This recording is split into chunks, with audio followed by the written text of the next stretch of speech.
కామ్యముతో కూడిన కర్మ అంటే ఏ పని చేసినా నాకేదో రావాలి.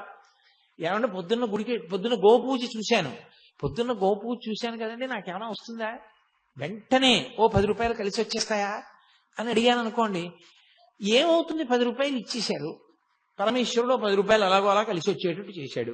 అయిపోయి ఎక్కడికో వెళ్ళారు, కాఫీ తాగారు, మీరు ఇద్దాం అనుకుంటుంటే మీ పక్కవాడు ఇచ్చేశాడు. అయిపోయిందా? మీ 10 రూపాయలు మిగిలిపోయిందా? చాలా ఓ గోపూజ చూసిన ఫలితం ఓ 10 రూపాయలే. అదే ఎందుకు ఆ దిక్కుమాలిన ఫలితం? మీకు ఏం చేసుకుంటాం దాంతో? కామ్యముతో కూడిన కర్మలు చేయుట ఇది చాలా ప్రమాదకరమైన విషయం. నేను చెప్పినంత తేలిక కాదు సుమండి.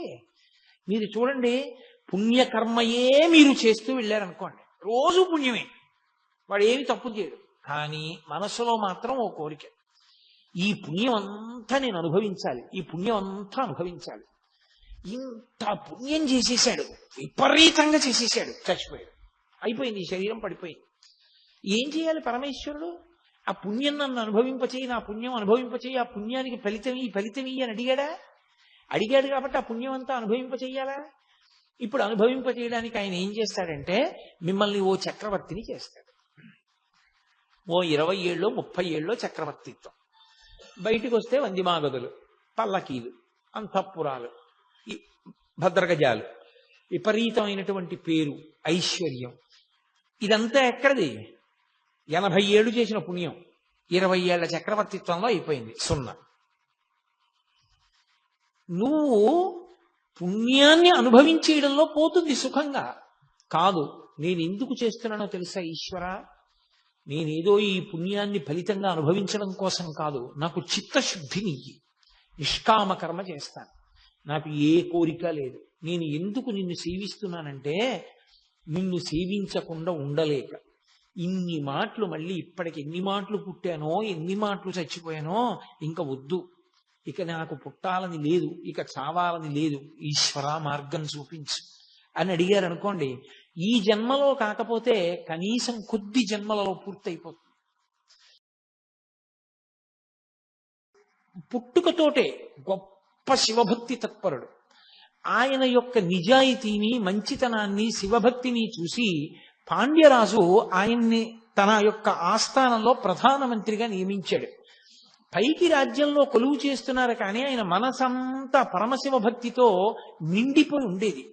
అలా నిండిపోయి ఉన్న కారణం చేత ఒకానొకప్పుడు మహారాజు పిలిచి గుర్రాలు కొని తీసుకురండి అని కొంత పైకం ఇచ్చి, గుర్రాలు ఉన్న చోటు ఎక్కడుందో చూసి మంచి గుర్రాలు పట్టండి అన్నాడు. గుర్రాల కోసం వెళ్ళినట్టు ఉంటుంది, శివదర్శనం చేసినట్టు ఉంటుంది, యాత్ర చేసి సద్గురువు పాదాలు పట్టుకోవచ్చు, ఎక్కడో దొరుకుతారు గురువు గారని ఆయన బయలుదేరారు. అలా వెళ్ళి ఆయన ఒక క్షేత్రాన్ని చేరుకున్నారు. చేరుకుని ఆ శివాలయంలోకి వెడుతున్నారు. అక్కడ ఒక విచిత్రమైన విషయం జరిగింది. ఆ ఊళ్ళో ఉన్నటువంటి పిల్లలందరూ అన్నారు, ఇక్కడ మాకు అకస్మాత్తుగా ఎక్కడి నుంచో ఒక పెద్ద ఆయన వచ్చాడు, ఆయన మాకు రోజు పాఠాలు చెప్తూ ఉంటాడు, ఆయన ఏం కోరుకోడు, ఆ చిర్రాకు గల్జేరు 2 గిల్లి వండి అన్నంలో కలిపి పెడితే తింటాడంతే, ఆయనకి ఇంకేం అక్కర్లేదు. చిర్రాకు గల్జేరు కాలవల పక్కన కూడా మొలుస్తాయి, దానికి పెద్ద ప్రయత్నం ఏం అక్కర్లేదు, అత్యంత తక్కువ స్థాయి ఆకుకూరది, అది తింటూ ఉంటాడు. అంటే ఆయన వెతుక్కుంటూ ఆ గుడికి ప్రదక్షిణం చేస్తూ వెళ్ళేటప్పటికీ కృంద వృక్షం కింద దక్షిణామూర్తి కూర్చున్నట్టుగా కూర్చుని ఉన్నాడు ఒక ఆయన.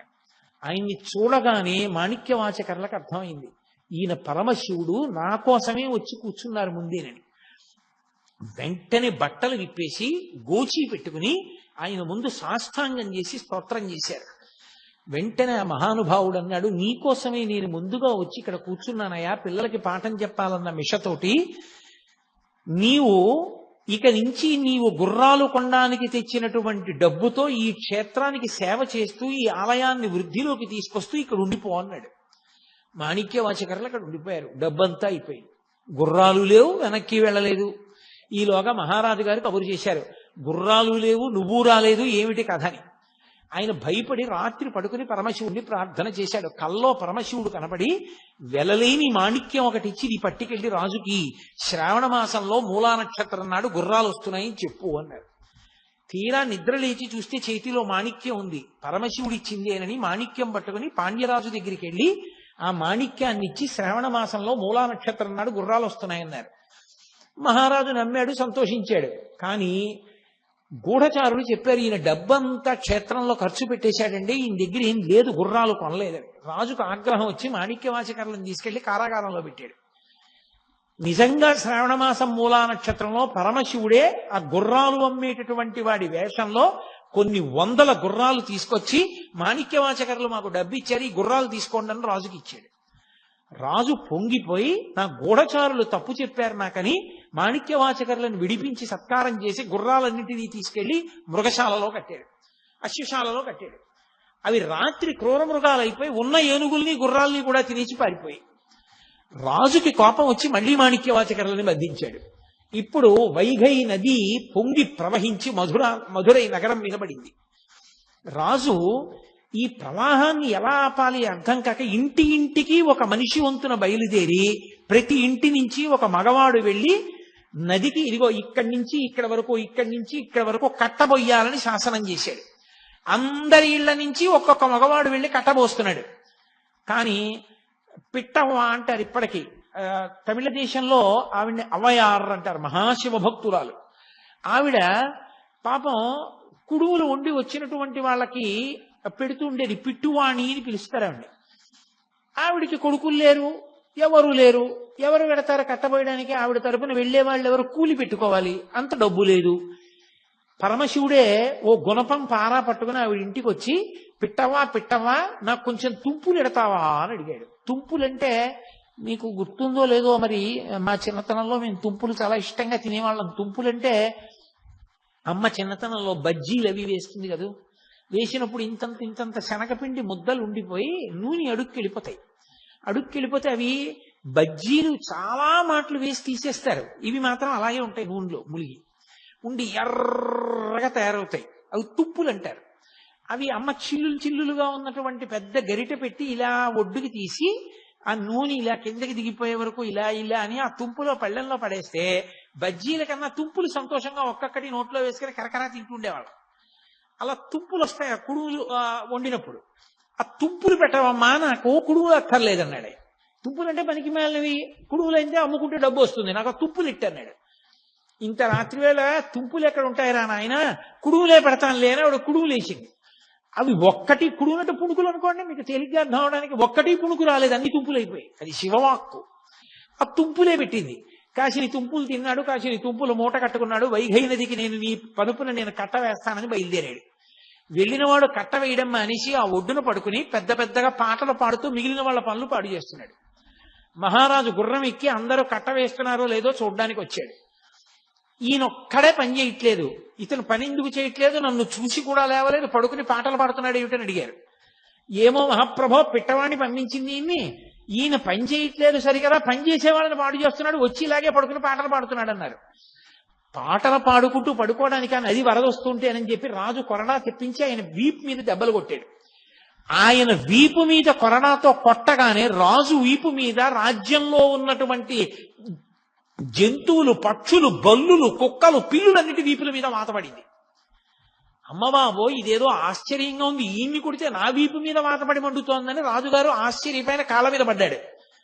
అప్పుడు పరమశివుడు, నేను ఈశ్వరుణ్ణి, నాకు పరమభక్తుడైన మాణిక్యవాచకర్ని ఇబ్బంది పెట్టావు, అందుకని నీకు బుద్ధి రావడానికి ఇంత కథ నడిపించవలసి వచ్చింది, వెళ్ళి మాణిక్యవాచకర్ కాళ్ళ మీద పడి ఆయన్ని విడిపించన్నాడు.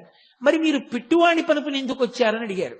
ఆమె మహాభక్తురాలు, ఆమెకి కొడుకు లేడు కాబట్టి ఆమె పనుపున కూలి చేయడానికి నేను వచ్చానన్నాడు. ఏమి శివ అనుగ్రహం, ముందు పిట్టువాణిని చూడాలని పరమేశ్వరుడు గబగబా గుర్రం మీద పరిగెత్తాడు.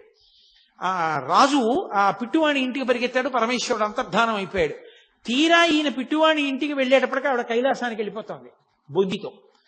చూసి ఆశ్చర్యపోయి అంతఃపురానికి వెళ్ళి మాణిక్యవాచకర్ని విడిపించి ఆయనకి సత్కారం చేసి ఆయనని మళ్ళీ యథోచిత స్థానంలో ఉంచాడు. మహారాజా, రాజ్యం నువ్వేలుకో, నాకెందుకు వచ్చిన ప్రధానమంత్రి పదవి, నేను పరమేశ్వరుణ్ణి స్తోత్రం చేస్తూ ఊరూరా తిరుగుతానని ఆయన ఇందాక నేను చెప్పినటువంటి పంచశిఖరముల దగ్గర నిలబడే అరుణాచల పర్వతం వంక చూసి తిరువెంబావై పాడాడు. తిరుప్పావై అని ధనుర్మాసంలో వైష్ణవులు ఎలా పాడతారో తిరువెంబావై శివాలయాలన్నిటిలో పాడతారు ధనుర్మాసంలో. మీరు ఇప్పటికీ తమిళ దేశం వెడితే శివాలయాలన్నిటిలో తిరువెంబావై వినపడుతుంటుంది. ఆ తిరువెంబావై మాణిక్యవాచకర్లు పాడారు. ఆయన ఆఖరికి చిదంబరం చేరుకుని బాగా వృద్ధులైపోయారు, మఠంలో ఉండేవారు. ఈయన మాటలు లోకానికి అందాలని పరమశివుడు ఒక వృద్ధ బ్రాహ్మణ వేషాన్ని వేసుకుని వారి ఇంటికి, ఆ మఠానికి వెళ్ళి బాగా చీకటి పడిపోయిన తర్వాత, అయ్యా పరమశివుడు మీది మీరు ఇన్ని పాటలు పాడారు కదా, మళ్ళీ ఒక్కసారి పాడండి వింటానన్నాడు. మాణిక్యవాచకర్లు అన్నారు, ఎన్నో పాటలు పాడాను, వృద్ధుణ్ణి అయిపోయాను, జ్ఞాపకం ఉంటాయా? నాకు జ్ఞాపకం లేవన్నారు. పర్వాలేదు, ఇన్ని జ్ఞాపకం ఉంటే అన్నే పాడండి అన్నారు. అంటే మహానుభావుడు అప్పుడు పాడాడు. రాత్రి కాలం కూడా తెలియకుండా పాడాడు, తెల్లవారుజాము వరకు. దాన్ని తిరువాచికం అంటారు. మీరు ఎప్పుడైనా చదివారో లేదో ఆ పుస్తకం, చాలా అద్భుతంగా ఉంటుంది, మాణిక్యవాచకర్ల తిరువాచకం. ఆ తిరువాచకం పరమేశ్వరుడే కూర్చొని బ్రాహ్మణ రూపంలో రాశాడు. తెల్లవారుజామున నీరసపడి పడుకున్నాడు మాణిక్యవాచకర్. పరమేశ్వరుడు ఆ రాసిన తాళపత్ర గ్రంథం మీద ఇంకొక తాళపత్రం చేర్చి, ఆయన మాటలు మాణిక్యములు, అవి గాలిలో కలిసిపోతే మళ్ళీ భవిష్యత్ తరాలకు అందవని చిదంబరంలో నటరాజునైన నేనే ఆయన మఠానికి వెళ్ళి ఆయన దగ్గర కూర్చుని ఆయన పాడుతుంటే ఇవి వ్రాశాను.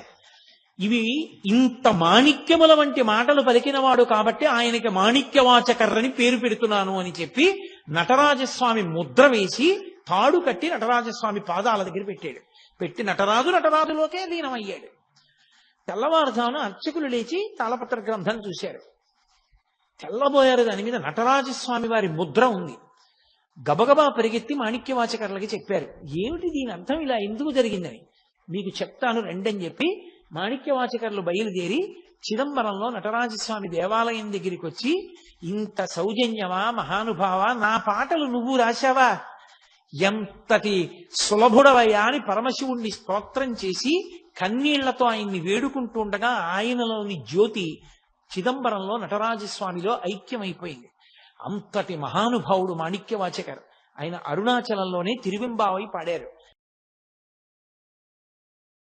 పరమేశ్వరుడు గౌతమ మహర్షికి సాక్షాత్కరించి అరుణాచల క్షేత్రమునందు జరగవలసినటువంటి పూజా విధానాన్ని ఉపదేశం చేసినప్పుడు, అరుణాచల క్షేత్రమునందు ప్రదక్షిణము అత్యంత ప్రధానమైన ప్రాముఖ్యమైన విషయంగా ఆయన నిర్ధారణ చేశాడు. ప్రదక్షిణము అన్న మాటని కొంచెం జాగ్రత్తగా పట్టుకునే ప్రయత్నం చెయ్యాలి. ఎందుకంటే మీరు చూడండి, ఎప్పుడైనా ప్రదక్షిణము అన్నదాన్ని వేరుగా వాడరు. ప్రదక్షిణ నమస్కారాలు అంటారు. ప్రదక్షిణం ఎప్పుడు పూర్తవుతుంది? నమస్కారంతో పూర్తవుతుంది. ప్రదక్షిణము నమస్కారము అవిభాజ్యము, రెండు వేరు చేయడం కుదరదు. క్రియారూపంగా చూసినప్పుడు ప్రదక్షిణం నమస్కారం కన్నా వేరైనప్పటికీ, నమస్కారం చెయ్యడానికి యోగ్యమైనటువంటి వస్తువు పట్ల గౌరవ భావమును ప్రకటనం చేయడంలో ప్రదక్షిణం కూడా నమస్కారమునందు అంతర్భాగమైపోతుంది. అసలు ప్రదక్షిణము అన్న మాట ఎందులోంచి ఉద్భవించింది, ఏ భావనలోంచి పుట్టింది అంటే, దక్షిణ అంటే కుడి భాగం. మనం కుడివైపు ఏది ఉంచామో అది పరమ పూజనీయమైన వస్తువు, అత్యంత గౌరవమైన వస్తువు అని పేరు, గుర్తు. నేను ఏకకాలమునందు రెండు వస్తువులను పట్టుకోవలసి వచ్చింది అనుకోండి, పరమ ప్రధానమైన వస్తువు, గౌరవింపబడవలసినటువంటి వస్తువుని కుడి చేతి వైపు ఉంచుకోవాలి. అంత గౌరవించవలసినది కాదు అని అనిపించింది అనుకోండి, ఎడం చేతి పక్కన పెట్టుకుంటారు. ఒక ఈశ్వరమూర్తిని నా చేతిలో ఎవరో పెట్టారనుకోండి, దాన్ని ఎడం చేతి వైపు పెట్టకూడదు, దాన్ని కుడి చేతి వైపు ఉంచాలి. అంటే అది పూజనీయమైనది. అందుకే పూజ చేసేటప్పుడు భగవన్మూర్తులు ఎప్పుడు ఎదురుగుండా ఉండవు. అసలు పూజ యందు కానీ, దర్శనమునందు కానీ, దేవాలయంలో దర్శనం చేసినప్పుడు కానీ అభిముఖ పూజ ఉండదు. భగవంతుడికి ఎదురుగుండా కూర్చోకూడదు. ఎందుకు కూర్చోకూడదు అంటే ఒక్కటే కారణం, ఈశ్వరుడు పరమతేజోమూర్తి. ఆయన యొక్క స్వరూపమే తేజస్సు, కాంతి. దానికి ఒక లక్షణం ఉంటుంది, అది ఎదుటివారి కాంతిని లాక్కుంటుంది. ఆ లక్షణం ఉన్న కారణం చేత ఈశ్వరుడికి అభిముఖంగా కూర్చుని పూజ చేస్తే తేజస్సు క్షీణిస్తుంది. అందుకని అభిముఖ పూజ లేదు. అద్వైత భావన చేత అంతా ఒక్కటైనా కర్మ చేసేటప్పుడు, క్రియ చేసేటప్పుడు భేదం ఉంటుంది. అందుకని ఈశ్వరుణ్ణి కుడి చేతి వైపు ఉంచుకుని తాను కూర్చోవాలి. ఈశ్వరుడు కుడివైపునుంటే తానెటు కూర్చోవాలి? తను ఎప్పుడూ ఆరాధనా సమయమునందు తూర్పు దిక్కుని చూడాలి. తూర్పుని చూస్తూ తాను కూర్చుంటే భగవన్మూర్తులు ఉత్తర దిక్కుగా చూస్తాయి. అప్పుడు పువ్వు పడేటప్పుడు కుడి చేతిని కదిపితే పడుతుంది. ఇలా కుడి చేతి వైపు పళ్ళెంలోంచి పువ్వులు ఇలా అంటున్నారు అనుకోండి, ఆ పువ్వులు ఈశ్వర మంటపం వైపుకు పడుతుంటాయి, ఈశ్వర పాదముల మీద పడతాయి. ఆయన కుడివైపు ఉంటాడు, మనం తూర్పుని చూస్తూ ఉంటాం.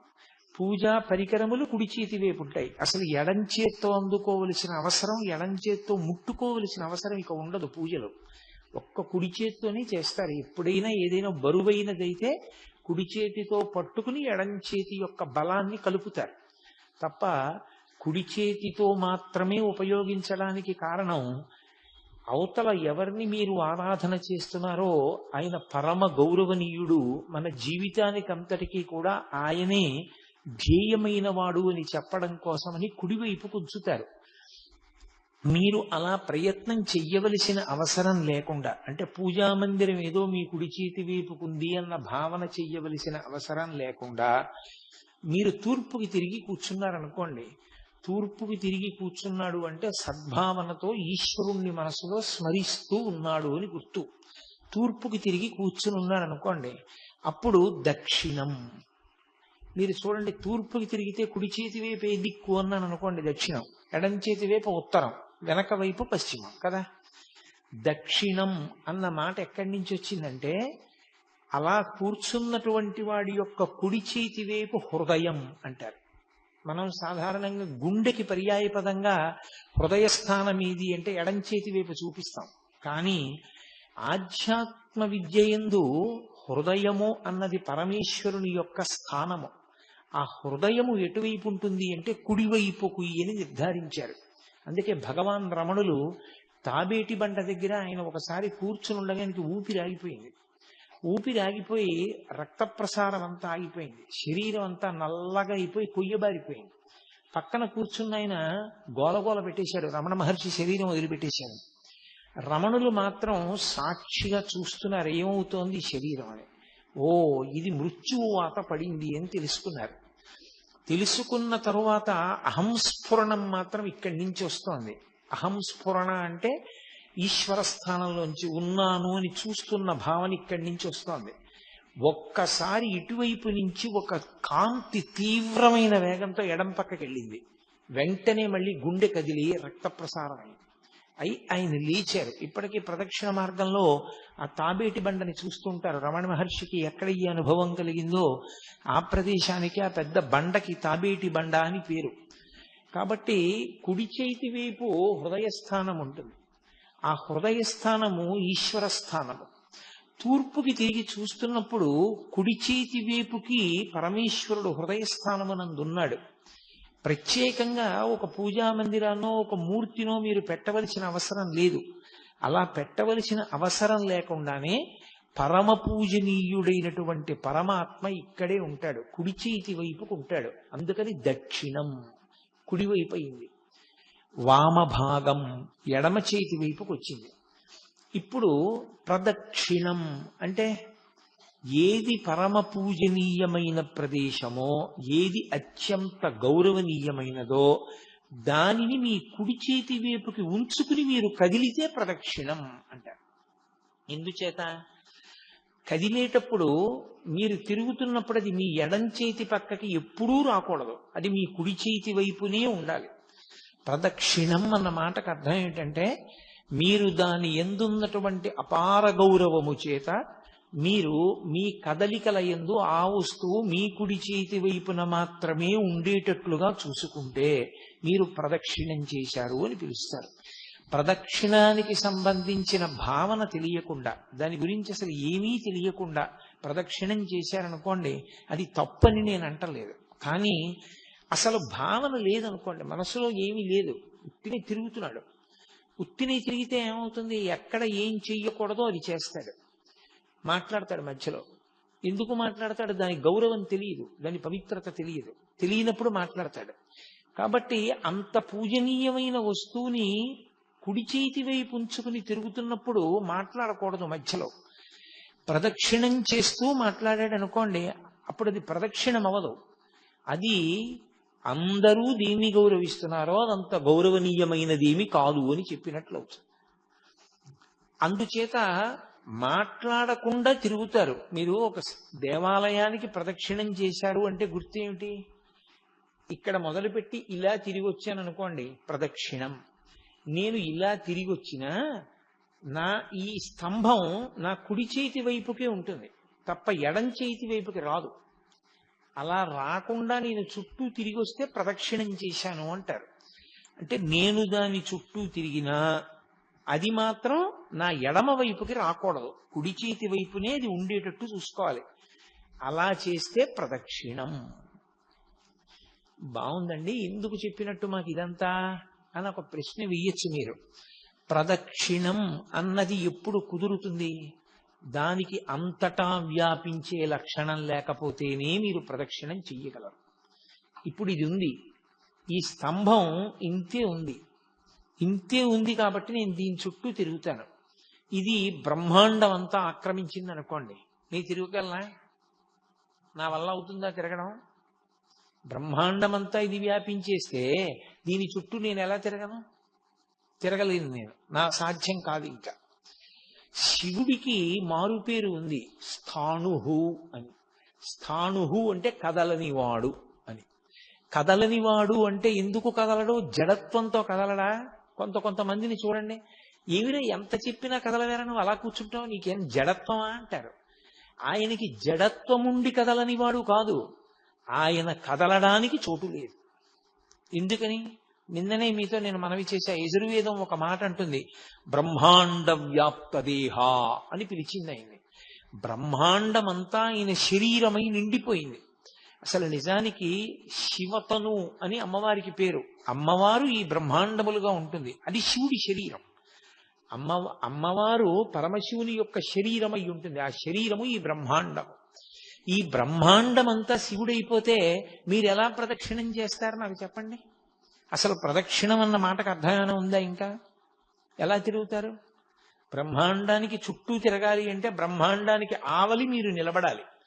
బ్రహ్మాండానికి ఆవల నిలబడి ఏ ఆధారం మీద మీరు దాని చుట్టూ తిరుగుతారు? అప్పుడు ఇక అసలు గౌరవ ప్రకటనం అన్న మాట కానీ ప్రదక్షిణం అన్న మాట కానీ ఎలా సంభవం అవుతుంది? సంభవం కాదు. అంతటా నిండనివాడు పరమేశ్వరుడు కాడు. అంతటా నిండినవాడు పరమేశ్వరుడైతే మీకు ప్రదక్షిణం లేదు కాదు, అవునా కాదా? మీరు ప్రదక్షిణం చేశారంటే వాడు పరమేశ్వరుడు కాడు. ఎందుకని? వాడు అంతటా నిండి లేడు. మీరు ప్రదక్షిణం చేయలేకపోయారంటే వాడు పరమేశ్వరుడు, అంతటా నిండి ఉన్నాడు. మరి ప్రదక్షిణం మనం ఎలా చేస్తున్నాం? మరి గిరి ప్రదక్షిణం అన్న మాట ఎలా వచ్చింది స్కాంద పురాణంలో? అంటే అసలు ప్రదక్షిణం చేసేటటువంటి వానికి ఉండవలసిన మొట్టమొదటి భావన అది. ప్రదక్షిణం చేసేటప్పుడు రెండు చేతులు జోడించి నమస్కరించి ఒక భావన చేస్తారు. ఏమిటా భావన? అంతటా నిండిన పరమాత్మ నేను ఆయన చుట్టూ తిరగడానికి ఆనుకూల్యత వహించి ఒక రూపంగా ఆయన కిందకి దిగొచ్చాడు, తక్కువగా దిగిపోయాడు. ఆయన దిగిపోయి ఇప్పుడు తిరుగు నా చుట్టూ అన్నాడు.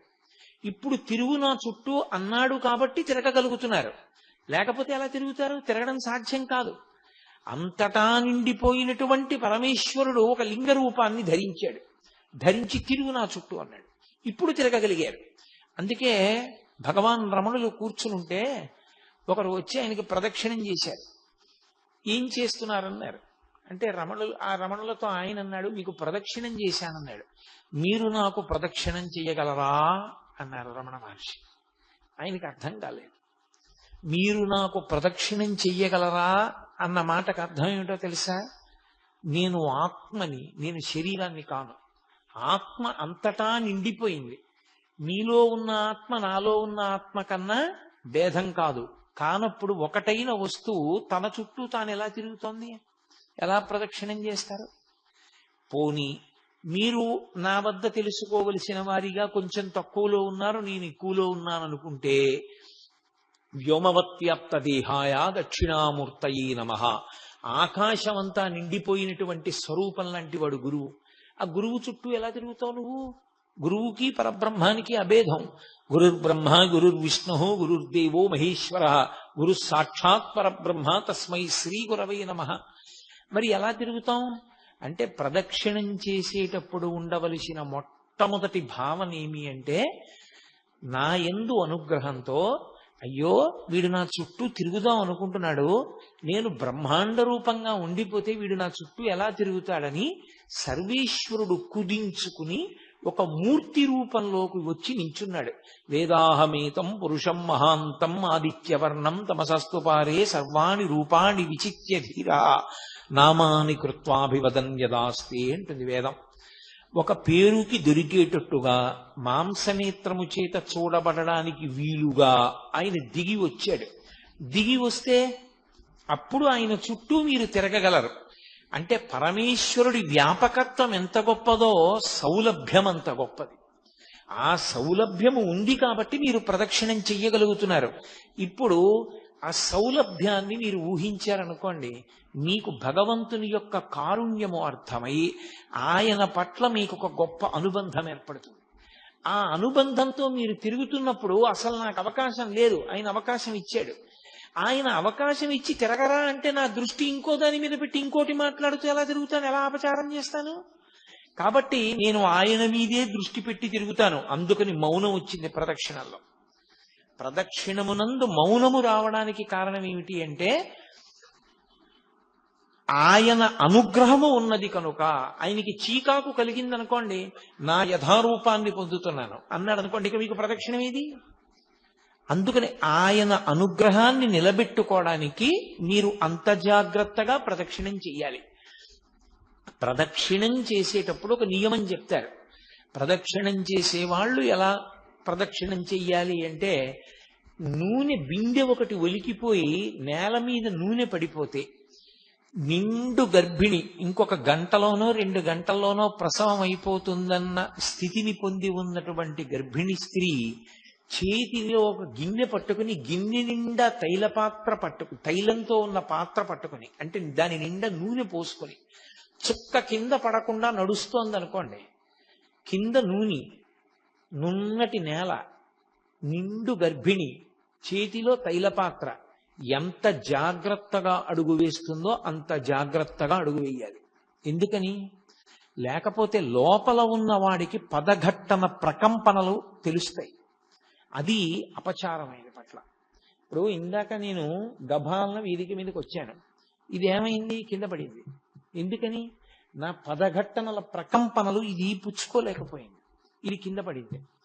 మీరు పదఘట్టనలు చేస్తూ నడుస్తున్నారనుకోండి, చేస్తే లోపల ఉన్న మూర్తికి ఇబ్బంది కలుగుతుంది. అందుకని నిశ్శబ్దంగా ప్రశాంతంగా నడవాలి. భక్తి ఉద్దీపనమైతే భగవన్నామం చెప్పచ్చు. నర్తన చేస్తూ ప్రదక్షిణం చేసేవాళ్ళు ఉంటారు. నృత్య ప్రదక్షిణము అని ఈశ్వరుని యొక్క ఆరాధన క్రమంలో ఒక భాగం. నృత్యం చేస్తూ ప్రదక్షిణం చేస్తారు, పాట పాడుతూ ప్రదక్షిణం చేస్తారు, సంగీత వాద్యాన్ని మోగిస్తూ ప్రదక్షిణం చేస్తారు, మౌనంగా ప్రదక్షిణం చేస్తారు. తప్ప లౌకికమైన మాటలు మాట్లాడుతూ ప్రదక్షిణం లేనే లేదు అసలు. కాబట్టి అసలు మాట్లాడుతూ ప్రదక్షిణం చేశాడు అంటే వాడికి ప్రదక్షిణం గురించి ఏమీ తెలియదు అని గుర్తు. ఎందుకు ప్రదక్షిణం చేస్తారు? ప్రదక్షిణం చేయడం దేనికోసం అంటే నమస్కారం చేయడం కోసం. మీరు ఎక్కడ మొదలు పెట్టారో అక్కడికి తిరిగి వచ్చేసేయాలి, తిరిగి వచ్చి నమస్కారం చెయ్యాలి. ఆ నమస్కారం చేసేటప్పుడు పరమేశ్వర మూర్తి తూర్పుని కానీ పశ్చిమాన్ని కానీ చూస్తే మీరు ఉత్తరానికి తిరిగి నమస్కారం చేయాలి. ఒకవేళ ఈశ్వరమూర్తి ఉత్తరాన్ని కానీ దక్షిణాన్ని కానీ చూస్తే మీరు తూర్పుకి తిరిగి నమస్కారం చేయాలి. తూర్పుని ఉత్తరాన్ని తప్ప మీరు నమస్కారం చేసేటప్పుడు మీరు దక్షిణాన్ని పశ్చిమాన్ని చూడకూడదు, చూడకుండా నమస్కారం చేయాలి. అందుకని ప్రదక్షిణ నమస్కారములు అంటారు. ప్రదక్షిణము తర్వాత వచ్చేది నమస్కారం. ఇది తత్వాన్ని మీరు బాగా పట్టుకోకపోతే ఎప్పుడు ఎక్కడికి వెళ్ళి ఏ ప్రదక్షిణం చెయ్యండి, ప్రదక్షిణమన్న మాట చేత అపరాధం చేస్తాడు తప్ప వాడు శాస్త్రవిహితమైనటువంటి ప్రదక్షిణ చెయ్యలేడు. ఇందుచేత ప్రదక్షిణము కదలిక, నమస్కారము కదలికలు ఆగిపోతాయి. మీరు గమనించండి, ప్రదక్షిణంలో ఏం చేస్తాను? నేను కదులుతాను. పొద్దున్నే నేను అయ్యప్ప స్వామి దేవాలయంలో ప్రదక్షిణం చేశాను, గోపూజకి వెళ్ళి. ప్రదక్షిణం చేస్తున్నంతసేపు కదులుతాను, మెల్లగా నడుస్తూ ఉపాలయాలన్నీ దర్శనం చేసి ప్రధానమూర్తి దర్శనానికి పెడతాం. వెళ్ళి ప్రధానమూర్తి దర్శనం చేసినప్పుడు ఏం చేస్తాను? ఆగిపోతాను. ఇంకా అక్కడ కదలికలు ఉండకూడదు. ఆగిపోయి నమస్కారం చేసి సాష్టాంగము అంటే భూమి మీద పడిపోతాడు. పురసా శిరసా దృష్ట్యా మనసా వచసా తథా పద్భ్యాం కరాభ్యాం కర్ణాభ్యాం ప్రణామోష్టాంగముచ్యతే అని 8 అవయవములు తగిలేటట్టుగా నేల మీద పడి నమస్కరించాలి పురుషుడైతే. స్త్రీ అయితే పంచాంగ నమస్కారం, వాళ్ళు నేల మీద పడి నమస్కారం చేయకూడదు. కాబట్టి ఇప్పుడు నమస్కారం చేస్తే కదలికలన్నీ ఆగిపోవాలి కాసేపు. దాని రహస్యం ఏమిటో తెలుసా? ఎందుకు ప్రదక్షిణ నమస్కారాలు వచ్చాయో తెలుసా? ప్రదక్షిణం చేసేటప్పుడు ఎంత మౌనంగా ఎంత జాగ్రత్తగా నడిచావో ధర్మాన్ని అంత జాగ్రత్తగా పట్టుకుని కదులుతూ ఉండాలి. ధర్మము ప్రతి క్షణం కదిలిపోతుంది. ఒక క్షణంలో ఉన్న ధర్మం ఇంకో క్షణంలో ఉండదు. ఒక చోట ఉన్న ధర్మం ఇంకొక చోట ఉండదు. ఇక్కడ నాది ఒక ధర్మం, మీది ఒక ధర్మం. మీరు శ్రోత, మీరు కదలకుండా వింటారు. నేను కొంత కదులుతూ ఉంటాను. నేను ఉన్నతాసనం మీద కూర్చుంటాను చెప్పేవాడిని కాబట్టి. వినేవాళ్ళు చెప్పేవాడి మీద గౌరవంతో అంతకన్నా క్రిందకి కూర్చుంటారు. ఇదే నేను నా కార్యాలయానికి వెళ్ళాననుకోండి, నా పై అధికారికి నమస్కారం చెయ్యాలి, అప్పుడు అది నా ధర్మం. అంతేకాని ఇక్కడ నేను నమస్కారాలు పుచ్చుకున్నాను కదా అని అక్కడ నేను నమస్కారం చేయనకూడదు. అక్కడ నాకది ధర్మం. ధర్మం అనుక్షణం మారిపోతుంది. ధర్మం ఒకలా ఉండదు. మారిపోతున్న ధర్మాన్ని ఒడిసి పట్టుకోవాలి. ఎక్కడ ఎలా ఉండాలో అలాగే ఉండాలి. ఎక్కడ ఎలా ఉండాలో అలా ఉండడంలో వైక్లభ్యం వచ్చిందనుకోండి, మీరు చిన్నవాళ్ల పట్ల తప్పు చేస్తే ఈశ్వరుడికి క్షమార్పణ చెప్పాలి. పెద్దవాళ్ల పట్ల తప్పు చేస్తే పెద్దవాళ్ళకి క్షమార్పణ చెప్పాలి. నా మాట మీరు బాగా పట్టుకున్నారో లేదో? నేను క్షమార్పణ రెండుగా విభాగం చేసి మాట్లాడాను. చిన్నవాళ్ల పట్ల దోషం చేస్తే నేను ఈశ్వరుడికి క్షమార్పణ చెప్పాలి. నా కూతురుతో నేను మాట్లాడేటప్పుడు నేను పొరపాటుగా మాట్లాడాను అనుకోండి, నేను అలా మాట్లాడకూడదు. కానీ నేను కొంచెం వ్యగ్రతతో మాట్లాడాను నా కూతురుతో, కోపంగా. అది కన్నుల నీరు పెట్టుకుంది. నాన్నగారు కోపంగా మాట్లాడారమ్మా నన్ను అని.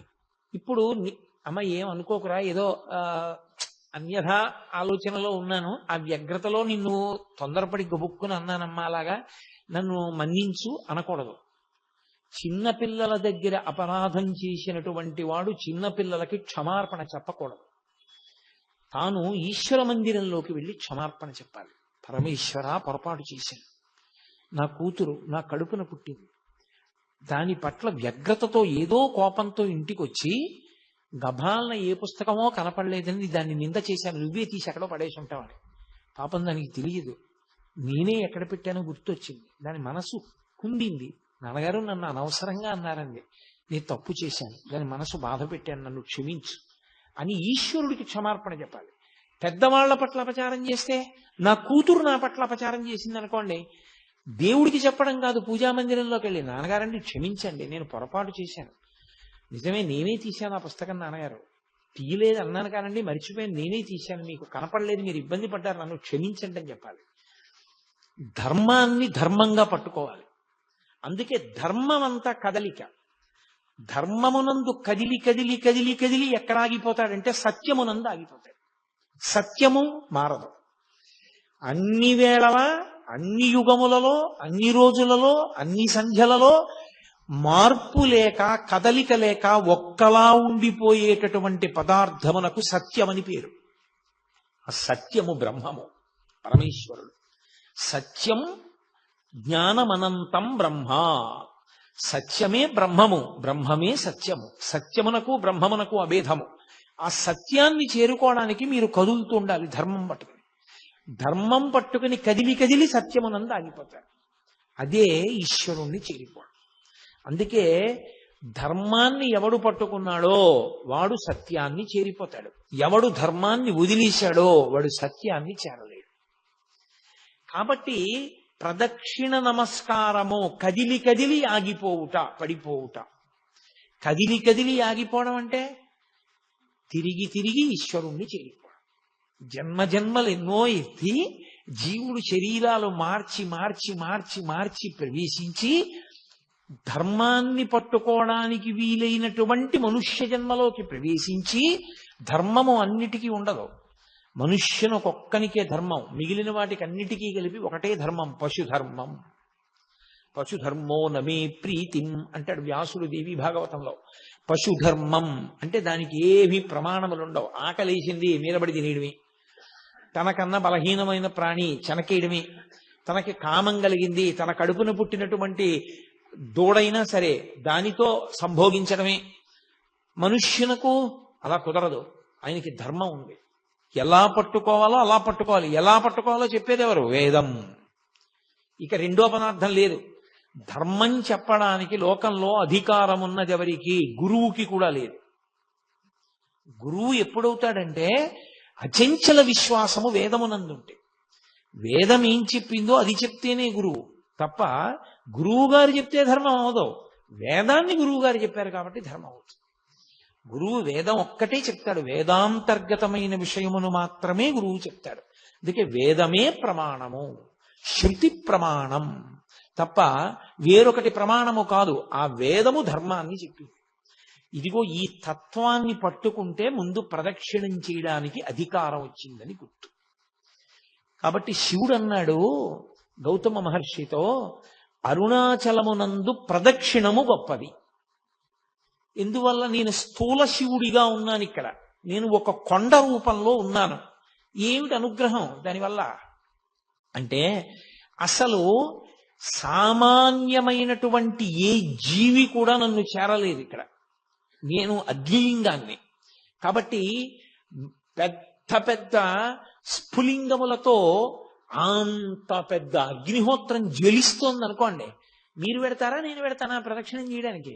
ఎలా సాధ్యం? అసలు ఎవరు వెళ్ళరు. దాని మించి సెగొచ్చిందనుకోండి, గాలి, వేడి గాలి, మాడిపోతాడు. ఎవరు ప్రదక్షిణం చేయగలరు?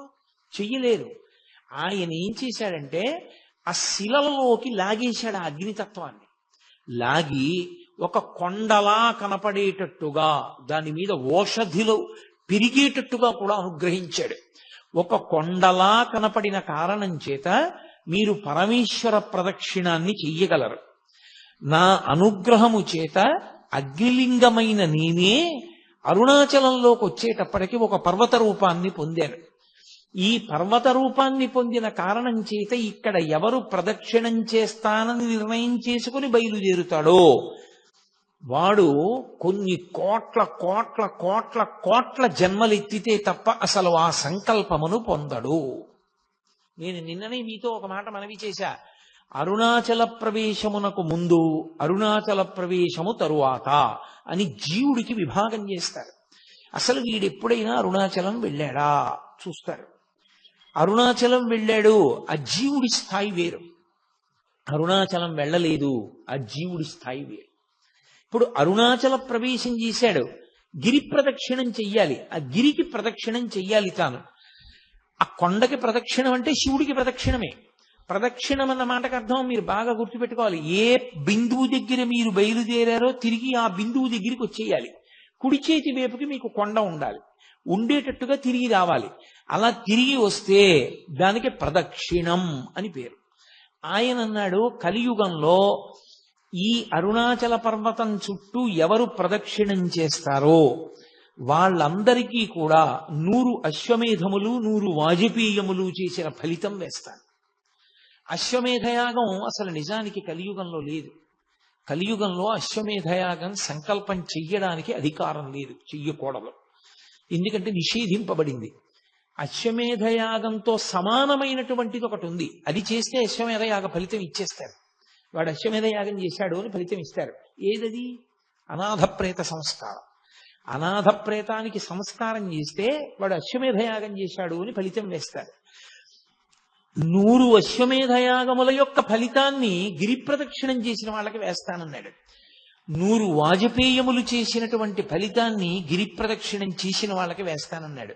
అంటే దాని ఉద్దేశ్యం, అసలు అరుణాచలం అనేటటువంటి క్షేత్రం ఒకటి ఉంది, దానికి ఇంత ప్రాశస్త్యం ఉన్నది, పరమశివుని యొక్క పరిపూర్ణమైన అనుగ్రహం ఉన్నది, అక్కడికి వెళ్ళాలనేటటువంటి కోరిక పుట్టడం జరగదు. ఎందుకని? అసలు కొన్ని కోట్ల జన్మలెత్తితే తప్ప అరుణాచల పర్వతం గురించి తెలుసుకోడు. అరుణాచల వైభవం అన్న మాట వినడు. కాబట్టి పక్కన పెట్టేయి.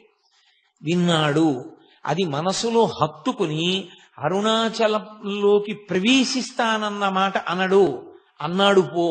అహంకారం వదలలేడు. ఏదో ఒకటి వెంట పెట్టుకుంటాడు. వెంట పెట్టుకుని నేనింత వాణ్ణని డాంబికానికి పోయాడా ఆయన లోపలికి రానివ్వడు. అహంకార పరిత్యాగం చేశాడా లోపలికి రానిస్తాడు. అందుకే అరుణాచలంలోకి వెళ్ళాడు అంటే వాడికి ఏదో అధికారం ఉంది, పరమేశ్వరానుగ్రహాన్ని పొంది ఉన్నాడని గుర్తు. అందుకే లోపలికి రానివ్వరు. అటువంటి క్షేత్రాల్లో పరమ ప్రఖ్యాతమైన క్షేత్రములు అరుణాచలము, కాశీపట్టణము, ఇవన్నీ. ఎందుకని అగస్త్య మహర్షి స్కాంద పురాణంలోనే కుమార సంహితలో చెప్తారు, ఎన్నో క్షేత్రాలకు వెళ్ళి నమస్కారం చేసినటువంటి పుణ్యము పరీపాకమైతే కాశీపట్టణంలోకి రావడానికి అర్హత వస్తుంది. అసలు అన్ని క్షేత్రాలకి జీవుడు ఎప్పటి నుంచో వెడుతుంటే ఆ ఫలితం ఉంటే తప్ప కాశీలోకి వెళ్ళలేడు. కుదరదు, అవతలబమ్మన్నారు. ఇక అరుణాచలం తత్తుల్యం, అంత గొప్పది. అరుణాచల ప్రవేశము అంత తేలికైన విషయం కాదు. కాబట్టి ప్రదక్షిణం అన్న మాటకు అర్థం ప్రదక్షిణం. స్కాంద పురాణాన్ని ఆధారం చేసుకుని భగవాన్ రమణులు అందరికీ చెప్తూ ఉండేవారు. ఎవరు అరుణాచలం వెళ్ళినా రమణుల దర్శనానికి వెళ్ళేవారు. ఆయన అనేవారు, మీరు గిరి ప్రదక్షిణం చేశారా అని అడిగేవారు. చెయ్యలేదు, వెళ్ళండి గిరి ప్రదక్షిణం చెయ్యండి అనేవారు. కొంతమందితో ఆయన గిరి ప్రదక్షిణం చేశారా అంటే వెడుతున్నాం అనేవారు. ఓ 2 గంటల అయ్యేటప్పటికి మళ్ళీ కనపడేవారు. వెళ్ళారా? వెళ్ళొచ్చేసామండి అనేవారు. ఎలా వెళ్ళారు? 14 మైళ్ళు. ఎలా పెడతారు అంత తొందరగా అంటే గుర్రబండి మీద వెళ్ళామండి అనేవారు. ఆయన నవ్వి అనేవారు, ప్రదక్షిణ ఫలితం గుర్రాందా మీదా అనేవారు. ప్రదక్షిణం గుర్రం చేసింది, నువ్వు గుర్రం మీద ఎక్కి కూర్చున్నావు, నీకెక్కడి నుంచి వస్తుందా ఫలితం? రాదు. కాబట్టి నువ్వు నడిచి వెడితే నువ్వు ప్రదక్షిణం చేసినట్టు. ఒకానొకప్పుడు ధర్మకేతు అని ఒక మహారాజు, ఆయన గుర్రం మీద ప్రదక్షిణం చేస్తుంటే ఆ గుర్రం బడలిపోయి కింద పడిపోయి అది అంతర్ధానం అయిపోయింది. ఇదేడు గుర్రం అంతర్ధానం అయిపోయింది అనుకున్నాడు. ఆ గుర్రం ప్రదక్షిణం చేసిన కారణం చేత పరమేశ్వరుడు దాన్ని తన గణములలో ఒక గణానికి ఆధిపత్యం ఇచ్చాడు. అది కైలాసానికి వెళ్ళిపోయింది. అశరీర వాక్కు విని ఆ ధర్మకేతు బుద్ధి తెచ్చుకొని తాను కూడా ప్రదక్షిణం చేసి ఒక గణానికి ఆధిపత్యాన్ని పొందాడు పరమశివుడి దగ్గర. అరుణాచలంలో గిరి ప్రదక్షిణం అంటే అంత గొప్పది. మహర్షి అందుకే ఒక మాట చెప్తుండేవారు, ప్రదక్షిణం. అంటే అరుణాచలము అంటే పరమశివుడే. కాబట్టి ఆ శివునికి ప్రదక్షిణం చెయ్యడంలో పాపములు కాలిపోతాయి. ఈ మాటని మీరు కొంచెం జాగ్రత్తగా అర్థం చేసుకోవాల్సిందండి. శాస్త్రంలో ఒక లక్షణం ఉంది, పాపము పరిహారమగుట అన్న మాట ఉండదు. పాపాలు పోవడం అన్నది ఉండదు. మీరు ఒకసారి పాపం చేశారనుకోండి, మీరంటే మనం అనుకోండి, నేను ఏదో ఉపన్యాసం చెప్తున్నాను కాబట్టి మీరు అంటూ ఉంటాను, ఒకరిని ఉద్దేశించి మాట్లాడేటప్పుడు అలా అనడం స్వాభావికమైన విషయం. అంతేగాని అది మీరందరూ పనికిమాలిన వాళ్ళు, నేను ఒక్కడిని పనికొచ్చేవాడిని అని కాదు దాని ఉద్దేశం. ఇన్ బిట్వీన్ ది లైన్స్ అంటారు, అర్థం బద్ధం లేకుండా అలా అర్థం చేసుకోకూడదు ఉపన్యాసాన్ని. మీరంటే నేను కూడా అందులో మనం అని మాట్లాడడం అన్ని వేళలా సాధ్యం కాకపోవచ్చు. ప్రదక్షిణం చేయడంలో పాపనాశనము అన్న మాటకి గొప్పతనం ఎందుకు వచ్చిందంటే, ఒక పాపం చేస్తే ఆ పాపం పోదు, అది అలా ఉంటుంది. అది అలా ఉండి ఫలితాన్ని ఇస్తుంది. పుణ్యం చేశారనుకోండి, పాపం చేశారనుకోండి, పాపం పుణ్యాన్ని కొట్టదు, పుణ్యం ఉంటుంది. పాప పుణ్యములు రెండూ ఏకకాలంలో అనుభవించవచ్చు. ఎప్పుడు భయంకరమైన పాపములు చెయ్యలేదని గుర్తు ఏంటంటే, పాపము పుణ్యము ఏకకాలమనందు అనుభవిస్తూ ఉంటాడు. పుణ్యం ఉంది, బోలెడన్ని పళ్ళు పుచ్చుకుంటూ ఉంటాడు. ఎందుకు పుచ్చుకుంటాడు? ఆయన మీద గౌరవంతో పట్టుకొచ్చి ఇస్తూ ఉంటారు పళ్ళు. ఆయనేం అడిగాడని కాదు దాని ఉద్దేశ్యం. కానీ ఆయనకు ఒక పాపం ఉంది, గతంలో చేసింది. అది ఆయనకి షుగర్ రూపంలో ఉంది, మధుమేహ రూపంలో. ఆయన ఒక్క పండు తినడం. నవనవనవలాడిపోతున్నటువంటి పళ్ళు, అత్యంత వెలపెట్టి కొనవలసిన పళ్ళన్నీ ఆయన దగ్గరికి వస్తాయి. ఆయన మాత్రం ఒక్క పండు తినలేడు. తినలేకపోవడం పాప ఫలితం. చూసి కూడా అబ్బా ఎంత బాగున్నాయో అనుకుని అక్కడ పెట్టడమే, అది పాప ఫలితం. పుచ్చుకోగలగడం, ఆ గౌరవం పుణ్య ఫలితం. ఏకకాలమునందు అనుభవిస్తున్నాడా లేదా? అనుభవిస్తాడు. అది మహాపాతకం అనుకోండి, అప్పుడు అలా కలపరు, కుదరదు. దాని ఫలితం అది ఇవ్వడం మొదలు పెడుతుంది, దీని ఫలితం ఆగిపోతుంది, పుణ్య ఫలితం ఆగిపోతుంది. ఆగిపోగానే భయంకరమైనటువంటి స్థితిలోకి జారిపోతాడు. ఇదే సుందరకాండలో స్వామి హనుమ చెప్తారు, తదేవ ఫలమన్వేతి ధర్మస్య ధర్మనాశన ప్రాప్తం ధర్మఫలం తావద్భవతా నత్ర సంశయ అంటారు. పాపములను కాల్చరు, పాపం అలాగే ఉంటుంది. విశేషమైనటువంటి ఈశ్వరానుగ్రహము కలిగినటువంటి ప్రదేశములలో ఈశ్వరుడే ప్రమాణం చేశాడనుకోండి, నేను కాల్చేస్తానన్నాడు అనుకోండి, అప్పుడు కాల్చేస్తాడు, అప్పుడు తీస్తాడు. అది జీవుడికి పరమ అదృష్టం. అది ఎలా పోతుందండి? అలా కుదరదు. అలా ఎలా పోతాయి? చేసిన పాపాలేం పోవు, పట్టుకుని ఉంటాయి అలాగా. ఆ పాపములను కాలుస్తారు. ఎప్పుడు? అరుణాచలంలో గిరి ప్రదక్షిణానికి వెళ్ళినటువంటి వాడికి. ఎలా ప్రదక్షిణం? నేను ఇందాక చెప్పినట్టు ప్రదక్షిణం చేస్తే, భగవన్నామం చెప్తూ వెడితే, నృత్యం చేస్తూ వెడితే, మహానుభావులు 1000 కన్నా ఎక్కువ మార్లు అరుణాచలానికి శరీరాన్ని నేల మీద పడేసి దొర్లిస్తూ పొర్లు దండాలు పెడుతూ ప్రదక్షిణాలు చేసిన వాళ్ళు ఉన్నారు. అంత గౌరవంతో ఆ పర్వతానికి పరమశివ స్వరూపంగా ప్రదక్షిణం చేశారు. కాబట్టి అలా ప్రదక్షిణం చెయ్యడానికి నువ్వు ఉపక్రమించి ప్రదక్షిణం చేస్తే పాపములు కాలిపోతాయి. పాపము ప్రతిబంధక స్వరూపం. ఏదైనా ఒక కోరిక తీరకపోవడానికి కారణం ఏమిటంటే పాపమే ప్రతిబంధకంగా అడ్డొస్తుంది. ఇప్పుడు చూడండి, కొంతమంది కాశీ వెడదాం అనుకుంటారు, పాపం అన్నీ సిద్ధం చేసుకుంటాడు, ఇంకా రేపు కాశీ వెడదామనగా ఇవాళ ఏదో ప్రతిబంధకం వస్తుంది, వాడికి దాంట్లోంచి బయటికి రాలేడు, అందులో కాశీ ప్రయాణం ఆపేసుకుంటాడు. ఈశ్వరుణ్ణి ఏదో సేవిద్దాం అనుకుంటాడు, సేవించలేడు, వదిలిపెట్టవలసి వస్తుంది, పూజలోంచి లేచిపోవలసి వస్తుంది, ఒక్కొక్కసారి తప్పదు. అలా జరిగింది. ఒక దేవాలయానికి వెడదాం అనుకుంటాడు, ఎవరో వస్తారు, ఆయన్ని చూడగానే అయ్యో గుడిలోకి ఎడుతున్నాను అన్నా కూడా మనసు చిన్న చేసుకుని లోపల బాధపడుతున్నా పైకి వికిలిన ఒకటి నవ్వి రెండంటూ తీసుకుని ఇంట్లోకి ఎడతాడు. ఆయన వెళ్ళిపోతారు, గుడి కట్టేస్తారు. అంత పరమపావనమైన తిథి నాడు దేవాలయానికి వెళ్ళడం లేదు. మంచి కార్యం, గుడికి వెళ్ళాలి, అనారోగ్యం, వెళ్ళలేడు. నేను శాస్త్రం చెప్తున్నానని గుర్తుపెట్టుకోండి. మీతో పాపము ప్రతిబంధకమై అడ్డొస్తుంది, మిమ్మల్ని చెయ్యనివ్వదు.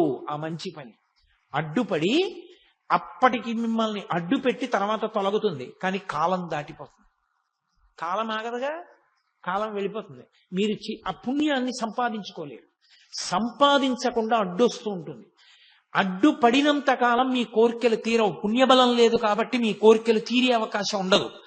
కాబట్టి ఇప్పుడు పాపము కాలడం అంత గొప్పది. కోరికలను తీర్చుకోవడానికి, కోరికలంటే పనికిమాలిన కోరికలని కాదు నా ఉద్దేశంలో, జీవుడు అభ్యున్నతిని పొందడానికి ఏ కోరికలు మంచివో అటువంటి కోరికలు తీరడానికి అది కారణమవుతుంది. ఇప్పుడు నేను అమెరికా ప్రెసిడెంట్ అవ్వాలని ఒక ఆయన అడిగాడు, నాకు కొడుకు పుట్టాలండి అని ఒక ఆయన అడిగాడు. రెండూ కోరికలే, కానీ ఒక కోరిక పరమ ధార్మికం. మీరు మార్గం చెప్పచ్చు. అయ్యా మీకు కొడుకు పుట్టలేదా, ఓ పని చేయండి, మీకు సంతానం లేకపోతే ఫలానా దేవాలయాన్ని ఆశ్రయించండి అని చెప్పచ్చు. ఎందుకని? అది ధార్మికం, అది ఉండవలసిన కోరిక. సంతానం ఉండాలన్న కోరిక ఎవరికి ఉండదు? సంతానం లేకపోతే ఉత్తరగతులు ఉండవు. కాబట్టి మీరు సలహా చెప్పచ్చు, అమెరికా ప్రెసిడెంట్ ఎందుకు నీకు, అది అడిగిన వాడికి అవతల బొమ్మని చెప్పచ్చు. ఏ కోరిక తీర్చాలో ఏ కోరిక తీర్చకూడదో మనకే వివక్ష ఉన్నప్పుడు పరమేశ్వరుడికి ఉండదు. వాంఛితార్థ ప్రదాయిని, ఏ కోరిక తీరాలో ఆ కోరిక తీరుస్తాడు పరమేశ్వరుడు. దానికి అడ్డొచ్చినటువంటి ప్రతిబంధకాన్ని కాల్చేస్తాడు. అది ప్రదక్షిణంలో అంటే పాపము కాలుతుంది, ఇచ్చేస్తాడు. ఇప్పుడు కోరిక తీరుస్తాడు. కానీ ఒక ఇబ్బంది ఒకటి ఉంటుంది, ఒకటి ఉంటుంది వెనకాతల. అన్న మాటకు అర్థం ఏంటో తెలుసా? ఎప్పుడైనా సరే సంస్కృతంలో క్షకార ప్రయోగం చేశారు అంటే ఒకటే గుర్తు, అది చాలా మిమ్మల్ని ఇబ్బంది పెట్టేది అని గుర్తు. అందుకే సంస్కృతంలో ఏదైనా బాధతో కూడుకున్న విషయం చెప్పాలనుకోండి, అది చాలా కష్టమైన విషయం వస్తుందండి అన్నది చెప్పవలసి వస్తే ఏం చేస్తారంటే క్ష శ్లోకంలో ఎక్కువ మార్లు వాడేస్తారు.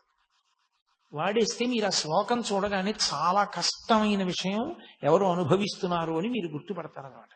క్షితిక్షమా పుష్కర సన్నిభాక్షి యారక్షిత రాఘవ లక్ష్మణాభ్యాం సారాక్షసీభి వికృతేక్షణాభి సంరక్షిత సాంప్రతి వృక్షమూలే అంటారు మహర్షి. అన్నిసార్లు తిరిగింది అంటే సీతమ్మ ఎంత కష్టంలో ఉందో నువ్వు గమనించు. క్షి పక్కన క్షి వచ్చి కూర్చుంది. పాపం కాలింది, కోరిక తీరింది. ఎప్పటికీ ఈ జన్మకి. క్షి ఒకటి ఉంది, అది చాలా పెద్దది. ఆ క్షి ఏమిటో తెలుసా? సంచితం. పర్వతాల కింద పడిపోయి ఉంటుంది. అంత పాపం ఏ 70 ఏళ్లలోనూ అనుభవించరా అంటే స్పృహ తప్పిపోతాడని పరమేశ్వరుడు కొంత పుణ్యం కొంత పాపం కలిపి పెట్టి పంపిస్తాడు. ఈ క్షీ వలన ఏమవుతుందంటే వాసనాబలం ఉండి ఏ చిన్న పని చేయనివ్వండి ఫలితం అపేక్షిస్తాడు. నాకు ఈ కోరిక తీరాలండి, అందుకు నేను ఇచ్చేస్తున్నానంటాడు. క్షి ప్రదక్షిణం చేసేటప్పుడు క్షి అన్న మాటకు అర్థం ఏమిటంటే, అన్న అక్షరానికి అర్థం కామ్యముతో కూడిన కర్మ నశిస్తుంది, దాని వలన చిత్తశుద్ధి కలుగుతుంది. కామ్యముతో కూడిన కర్మ అంటే ఏ పని చేసినా నాకేదో రావాలి. ఏమంటే పొద్దున్న గోపూజ చూశాను, కదండి, నాకేమైనా వస్తుందా? వెంటనే ఓ 10 రూపాయలు కలిసి వచ్చేస్తాయా అని అడిగాను అనుకోండి, ఏమవుతుంది? 10 రూపాయలు ఇచ్చేశారు, పరమేశ్వరుడు 10 రూపాయలు అలాగో అలా కలిసి వచ్చేటట్టు చేశాడు. అయిపోయి ఎక్కడికో వెళ్ళారు, కాఫీ తాగారు, మీరు ఇద్దాం అనుకుంటుంటే మీ పక్కవాడు ఇచ్చేశాడు. అయిపోయిందా? మీ 10 రూపాయలు మిగిలిపోయిందా? చాలా ఓ గోపూజ చూసిన ఫలితం ఓ 10 రూపాయలే. అదే ఎందుకు దిక్కుమాలిన ఫలితం? మీకు ఏం చేసుకుంటాం దాంతో? క్షీ కామ్యముతో కూడిన కర్మలు చేయుట, ఇది చాలా ప్రమాదకరమైన విషయం. నేను చెప్పినంత తేలిక కాదు సుమండి. మీరు చూడండి, పుణ్యకర్మయే మీరు చేస్తూ వెళ్ళారనుకోండి, రోజు పుణ్యమే, వాడు ఏమి తప్పు చేయడు. కానీ మనసులో మాత్రం ఓ కోరిక, ఈ పుణ్యం అంతా నేను అనుభవించాలి, ఈ పుణ్యం అంతా అనుభవించాలి. ఇంత పుణ్యం చేసేసాడు, విపరీతంగా చేసేసాడు, చచ్చిపోయాడు, అయిపోయింది, శరీరం పడిపోయింది. ఏం చేయాలి పరమేశ్వరుడు? ఆ పుణ్యం నన్ను అనుభవింపచేయి, నా పుణ్యం అనుభవింపచేయి, ఆ పుణ్యానికి ఫలితం అని అడిగాడు కాబట్టి ఆ పుణ్యం అంతా అనుభవింపచేయాలా? ఇప్పుడు అనుభవింపచేయడానికి ఆయన ఏం చేస్తాడంటే మిమ్మల్ని ఓ చక్రవర్తిని చేస్తాడు. ఓ 20 ఏళ్ళో 30 ఏళ్ళో చక్రవర్తిత్వం. బయటికి వస్తే వందిమాగదులు, పల్లకీలు, అంతఃపురాలు, భద్రగజాలు, విపరీతమైనటువంటి పేరు, ఐశ్వర్యం. ఇదంతా ఎక్కడిది? 80 ఏళ్ళు చేసిన పుణ్యం 20 ఏళ్ల చక్రవర్తిత్వంలో అయిపోయింది, సున్నా. నువ్వు పుణ్యాన్ని అనుభవించేయడంలో పోతుంది సుఖంగా. కాదు, నేను ఎందుకు చేస్తున్నానో తెలుసా ఈశ్వర? నేనేదో ఈ పుణ్యాన్ని ఫలితంగా అనుభవించడం కోసం కాదు, నాకు చిత్తశుద్ధినియ్యి, నిష్కామ కర్మ చేస్తాను, నాకు ఏ కోరిక లేదు. నేను ఎందుకు నిన్ను సేవిస్తున్నానంటే నిన్ను సేవించకుండా ఉండలేక. ఇన్ని మాటలు, మళ్ళీ ఇప్పటికి ఎన్ని మాటలు పుట్టానో, ఎన్ని మాటలు చచ్చిపోయానో, ఇంకా వద్దు, ఇక నాకు పుట్టాలని లేదు, ఇక చావాలని లేదు, ఈశ్వర మార్గం చూపించు అని అడిగారు అనుకోండి, ఈ జన్మలో కాకపోతే కనీసం కొద్ది జన్మలలో పూర్తయిపోతుంది. ఎలా అయిపోతుంది అంటే చిత్తశుద్ధితో కూడినటువంటి స్థితి వలన జ్ఞానము కలుగుతుంది. ఆ జ్ఞానము వలన మోక్షం వస్తుంది. మోక్షం అంటే ఈశ్వరునిగా నిలబడిపోవుట, తన తత్వము, ఆత్మతత్వము ఎరుకలోనికి వచ్చుట, అనుభవములోనికి వచ్చుట, అద్వైత స్థితి అంటారు. అది క్షి. నిష్కామకర్మ చేత చిత్తశుద్ధి కలిగి నా పునరావృత్తి ఆగిపోవుట, ఇక పుట్టడు. అది ఈ జన్మలో అవ్వచ్చు, కొద్ది జన్మలలో అవ్వచ్చు, కానీ ఆగుతుంది, అటువైపుకి నడుస్తాడు. ఈ 4గింటిని ఇవ్వగలిగినది కనుక ప్రదక్షిణం, అందుకొచ్చింది ఆ మాట. కాబట్టి అది చిన్న చిన్న కోరికలు కోరుకుని ప్రదక్షిణం చెయ్యకు, నీకు అద్భుతమైన స్థితిని కల్పించగలదు. అందుకని నిష్కామముగా ఏ కోరిక లేకుండా ఆ క్షేత్రంలో స్థూల శివుని యొక్క రూపంలో ఉన్నటువంటి కొండకి గిరి ప్రదక్షిణం చెయ్యి అని. కాబట్టి ఆ ప్రదక్షిణ తత్వము అంత గొప్పదై కూర్చుంది. ఈ ప్రదక్షిణం చేయడంలో ఏ కారణానికి చేయనివ్వండి, బుద్ధి ఉందనుకోండి ప్రదక్షిణ తత్వం అర్థం అవుతుంది. ఒక్కొక్కసారి బుద్ధి ఉండదు. ఆ ప్రాణికి తనంత తానుగా బుద్ధి ఉన్న ప్రాణి కాదు, కానీ అది ఎందుకో పరిగెత్తింది కొండ చుట్టూ. బుద్ధి లేని ప్రాణైనా దానికి ప్రదక్షిణం యొక్క విలువ తెలుసుకునే అవకాశం దాని ఉపాధికి లేకపోయినా అది పరిగెత్తింది కాబట్టి పరమేశ్వరుడు ఫలితం ఇస్తాడు. అది స్థూల శివుడుగా ఆయన రావడం వల్ల లోకానికి కలిగినటువంటి మహోపకారం. అలా ఆర్తి కలిగిన వాళ్ళకి చిన్న చిన్న విషయాల దగ్గర నుంచి పెద్ద పెద్ద విషయాల వరకు ఆయన అనుగ్రహించాడు ఆ ప్రదక్షిణ తత్వంలో. అందుకే కామ్యమునందు కూడా మీకు ప్రత్యేకంగా కోరి ప్రదక్షిణం చెయ్యక్కర్లేదు. ఆదివారం నాడు ప్రదక్షిణం చేశాడనుకోండి, ఆదివారం నాడు ప్రదక్షిణం చేసి వచ్చేస్తే సూర్యమండలాన్ని భేదిస్తాడు జీవుడు. శరీరం పడిపోయిన తర్వాత శరీర పతనానంతరము సూర్యమండలాన్ని ఛేదించి కైలాసంలో శివలోకానికి వెళ్ళి శివ సాన్నిధ్యమును పొందుతాడు. ఒక సోమవారం నాడు ప్రదక్షిణం చేశాడనుకోండి, జరామృత్యువులను దాటతాడు. జరామృత్యువు అంటే వృద్ధాప్యము, మృత్యువు. ఇదొక చిత్రమైనటువంటి విషయం. చాలా మంది త్రిదళం త్రిగుణాకారం త్రినేత్రంచ త్రియాయుధం అంటుంటారు, కానీ అలా లేదు. అసలు యథార్థ పాఠం త్రియాయుషం అనుంది. త్రియాయుషం ఏకబిల్వం శివార్పణం. త్రియాయుషం అంటే 3 రకములైన ఆయుర్దాయాల్ని కోరుతారు. నేను వృద్ధాప్యాన్ని చూడాలని నేను కోరుకోవాలి.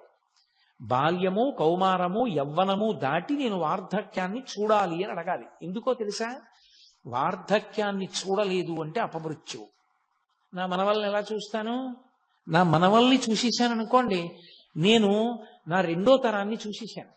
2 తరాలు చూసేశాను అంటే లౌకికంగా నేను నా ఆయుర్దాయం చేత పరిపూర్ణంగా వంశంలో ప్రధానమైన మలుపులు చూసేశాను. ఇప్పుడు నేను వానప్రస్థానికి, ఈశ్వరుణ్ణి చేరుకోవడానికి, తపస్సు చేసుకోవడానికి వెళ్ళవచ్చు, అర్హత పొందుతాను. ముందే పడిపోయింది అనుకోండి శరీరం, అసలు ఇంకా కొడుకు లేడు, కొడుకుని చూడలేదు, తను చెయ్యవలసిన కర్తవ్యాలు పూర్తి చేయలేదు, అది అపమృత్యు దోషం అంటారు దాన్ని. అలా పడిపోకూడదు శరీరం. కాబట్టి అపమృత్యు దోషం పోవాలి అంటే జరా అంటే వృద్ధాప్యమునందు చింతతో అమ్మో ఇది పడిపోతుందేమో, అమ్మో ఇది పడిపోతుందేమో, అమ్మో ఇది పడిపోతుందేమో అని బెంగతో కాకుండా అమ్మో ఇది పడిపోకముందే చేసేయాలనేటటువంటి తాపత్రంతో చెయ్యగలిగినటువంటి స్థితిని పొంది తదనంతరము ఇక మళ్ళీ ఇంకొకసారి చావవలసిన అవసరం ఉండదు. అది ఆఖరి చావు. అంటే ఇంకోసారి పుట్టడని గుర్తు. పుడితే కదా చావడం. అది ఆఖరి వృద్ధాప్యం. ఆ ఆఖరి వృద్ధాప్యం భయంతో ఉండదు, ఆ ఆఖరి వృద్ధాప్యం త్వరతో ఉంటుంది. ఓ జుట్టు తెల్లబడిపోతోంది, 60 వచ్చేసాయి, చేసేయాలి గబగబా మంచి కార్యక్రమాలన్నీ. ఈపాటి ఓపిక ఉండగా సంధిబంధములు సడలిపోకముందే ఈశ్వరారాధన చేసేయాలి, ఈశ్వరుడిచ్చిన సమయాన్ని సాధ్యమైనంత వెచ్చించేయాలి అని త్వర కలిగి భగవదారాధన యందు మగ్నుడవుతాడు. మగ్నుడై ఆ భావనతో ఉన్న కారణం చేత శరీరం పడిపోతున్నప్పుడు కూడా పటికి బెల్లం తిన్న నోరులా ఆ పారవస్యంతో పడిపోతాడు. పడిపోయిన కారణం చేత భగవంతుని యొక్క స్మరణలతోనే వెళ్ళిపోయాడు కాబట్టి ఇక మళ్ళీ రాడు కాబట్టి ఇక ఇంకొకసారి చావడు, ఇంకొకసారి పుట్టుక లేదు, ఇంకొకసారి మరణము లేదు. అందుకని జరామరణములను దాటాలి అంటే సోమవారం నాడు ప్రదక్షిణం చేయాలి. నువ్వు వేరే ఏమీ అడగక్కర్లేదు. ఏ రోజు ప్రదక్షిణం చేసినా ఫలితమే. ఈ కాలమా ఆ కాలమా అలా ఏం లేదు. మంగళవారం నాడు ప్రదక్షిణం చేస్తే సార్వభౌమత్వము. అయితే నేను ఇక్కడ మీకు ఒక మాట చెప్పవలసి ఉంటుంది. స్వయంగా భగవాన్ రమణులే చెప్పిన మాట. అరుణాచలంలో అరుణగిరికి ప్రదక్షిణానికి మంగళవారము శ్రేష్టము, చాలా మంచిది. మంగళవారం నాడు గిరి ప్రదక్షిణం చేస్తే ఎందుకో తెలుసా? అది అగ్ని కొండ, పావకి సుబ్రహ్మణ్య తత్వం, అది సుబ్రహ్మణ్య క్షేత్రం, శివానుగ్రహం. అక్కడ మంగళవారం నాడు ఉదయం కుజహోర ఉంటుంది. కుజుని యొక్క శక్తిని తగ్గించగలిగిన వాడు సుబ్రహ్మణ్యుడు. మంగళవారం సుబ్రహ్మణ్యానుగ్రహాన్ని ప్రోధి చేస్తుంది. అందుకే మంగళవారం నాడు ప్రదక్షిణం చాలా గొప్పది. సూరి నాగమ్మ గారు ప్రతి మంగళవారం గిరి ప్రదక్షిణానికి వెళ్ళేవారు. అప్పుడు మంగళవారం నాడు ప్రదక్షిణం చేసిన వాడు సార్వభౌముడవుతాడు. సార్వభౌముడవుతాడు అన్న మాటకు అర్థం చక్రవర్తి అంటే రాజ్య పరిపాలనే అని అనుకోక్కర్లేదు. భక్తి సార్వభౌముడు కావచ్చు, వైరాగ్య సార్వభౌముడు కావచ్చు, జ్ఞాన సార్వభౌముడు కావచ్చు. కాబట్టి మంగళవారం నాటి ప్రదక్షిణం సార్వభౌమత్వాన్ని ఇస్తుంది. బుధవారం నాడు గిరి ప్రదక్షిణం చేసినటువంటి వాడికి అపారమైనటువంటి పాండిత్యం అబ్బుతుంది. పాండిత్యం అంటే ఏవో కొన్ని పద్యాలు కొన్ని శ్లోకాలు చెప్పడం అనుకుంటున్నారేమో, కాదు. పండాహ అంటే భగవంతుని యొక్క జ్ఞానము కలుగుట. భగవద్జ్ఞానము కలగాలి అంటే తనంత తానుగా లోపల పొటమరించాలి అంటే బుధవారం నాడు ప్రదక్షిణం చెయ్యాలి. గురువారం నాడు నియమంగా అరుణాచలానికి ప్రదక్షిణం చేసిన వాడు లోక గురువు అవుతాడు. అంటే జగద్గురు స్థానాన్ని పొందుతాడు. అంతటి మహానుభావుడు అవుతాడు.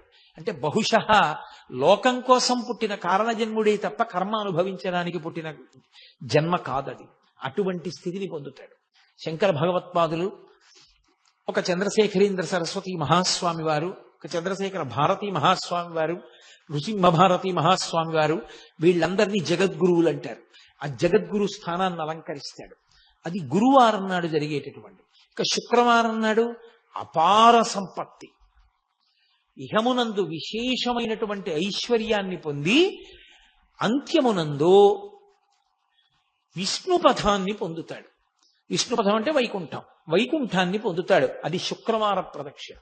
శుక్రవార ప్రదక్షిణంలో సంపత్తి అన్న మాట నేను వాడినప్పుడు ఎంత డబ్బు వస్తుందండి అని నన్ను అడక్కండి. సంపత్తి అన్న మాటకు అర్థం ఏమిటో తెలుసా? తృప్తి. నాకున్న దాంతో నేను తృప్తిగా ఉండడమే ఐశ్వర్యం. ఐశ్వర్యము అన్న మాటకు అర్థం ఏవో ఉంటే సంతోషం అయితే నీ జన్మలో సంతోషం అన్న మాటకు అర్థమే ఉండదు. ఎన్ని తెచ్చి నీ దగ్గర పెట్టినా నీకు ఇంకా లేనిదోటి ఉంది. నీకు ఏది ఉందో దాన్ని చూసుకుని మురిసిపోవడం నీకు అలవాటైతే నిన్ను మించిన ఐశ్వర్యవంతుడు ప్రపంచంలో లేడు. కౌపీనవంత కలు భాగ్యవంత అంటారు శంకరాచార్యుల వారు. గోచి పెట్టుకున్న వాడంత ఐశ్వర్యవంతుడు ఎక్కడున్నాడన్నారు. అన్నీ వదిలి ఇది చాలని వాడు సంతోషంగా గోచి పెట్టుకు తిరుగుతున్నాడు. ఇన్ని పట్టు పీతాంబరాలు కట్టుకున్నా ఏదో లేదని వీడు ఏడుస్తూనే ఉన్నాడు. అందుకే చక్రవర్తులు కూడా అన్నీ విడిచిపెట్టిన ఋషుల ఆశ్రమానికి వెళ్ళి కూర్చుని శాంతి పొందేవారు.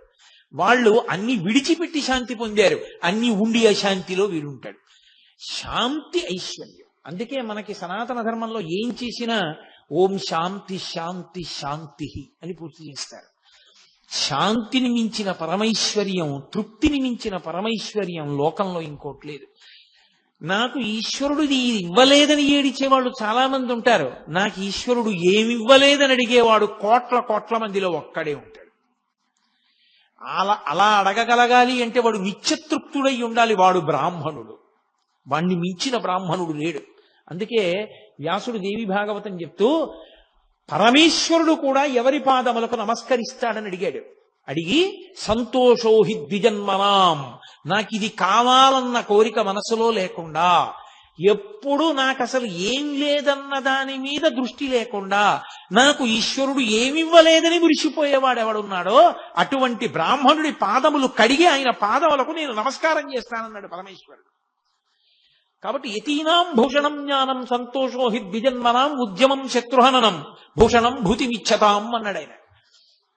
కాబట్టి అది ఐశ్వర్యం అంటే. కాబట్టి ఇహమునందు సంపత్తి, విష్ణు పథమునందు స్థానము. శుక్రవారం నాడు ఆ గిరికి ప్రదక్షిణం. అలాగే శనివారం నాడు చేస్తే గ్రహపీడా విముక్తి. మీరు ఒక్క మాట చాలా జాగ్రత్తగా జ్ఞాపకం పెట్టుకోవాలి. గ్రహపీడా విముక్తి అన్న మాటకు అర్థం ఏమిటో తెలుసా అండి? ఆ గ్రహం మిమ్మల్ని బాధించడం మానేస్తుంది అని కాదు. మరి ఇంకెందుకండి గ్రహపీడా విముక్తి అని మీరు నన్ను అడగచ్చు. గ్రహములకు ఈశ్వరత్వము లేదు. గ్రహములకు ఈశ్వరత్వం లేదు. అందుకే నేను మీతో ఒక మాట చెప్తాను. ఒక దేవాలయంలో అనేకమైన దేవతామూర్తులు, నవగ్రహ మంటపం, గోపూజ జరుగుతున్నాయి అనుకోండి. మీరు ఏదైనా మరిచిపోవచ్చేమో కానీ గోవుకి ప్రదక్షిణం చేయకుండా మీరు వెళ్ళకూడదు. ఒక దేవాలయానికి ఎదురుగుండా ఒక ఆవు మేస్తోంది అనుకోండి, మీరు గుళ్ళోకి వెళ్ళడం ముఖ్యమా, ఆ గోవుకి ప్రదక్షిణం చేయడం ముఖ్యమా అంటే గుళ్ళోకి వెళ్ళడం కన్నా గో ప్రదక్షిణం ముఖ్యం.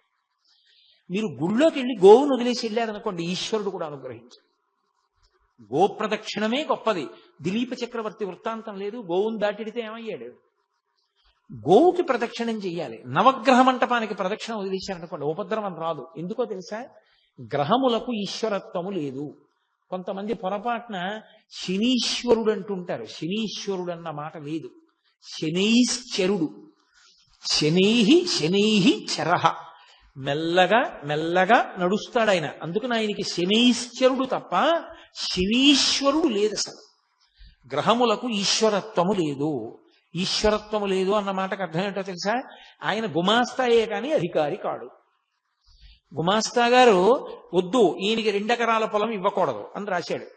కలెక్టర్ గారు ఫైల్ చూసి అక్కర్లేదు ఇతనికి ఇవ్వచ్చు, పేదవాడు పాపం, ఇతనికి ఇవ్వడానికి తగిన కారణాలు నాకు కనపడుతున్నాయి కాబట్టి 2 ఎకరాలు ఫలానా చోటు ఇతనికి ఇవ్వండి అని రాశాడు. గుమాస్తా మాట నెగ్గుతుందా? గ్రహబాధ విముక్తి అన్న మాటకు అర్థం ఏమిటో తెలుసా? గ్రహముల యొక్క పీడ కింది స్థాయికి వెళ్ళిపోతుంది. ఈశ్వరుడు పిలిచి అంటాడు, వాడిని నువ్వు బాధ పెట్టడానికి వీలు లేదు. ఇప్పుడు పాము కరవాలి వాడిని చీమ కరుస్తుంది. అంటే గ్రహం ఈశ్వరుడి మాటని బట్టి బాధించడంలో కింది స్థాయికి వెళ్ళిపోతుంది. అప్పుడు అసలు మిమ్మల్ని బాధించినట్టు ఉండదు. పాము కరిస్తే పడినటువంటి బాధ వలన పోవలసిన పాపం చీమ కరిచిన బాధని పాము కరిచిన బాధతో సరిపెట్టి పోగొడతారు. కొంతమందిని చూడండి, కారాగారంలోంచి సత్ప్రవర్తన వలన విడుదల చేసేసామంటారు.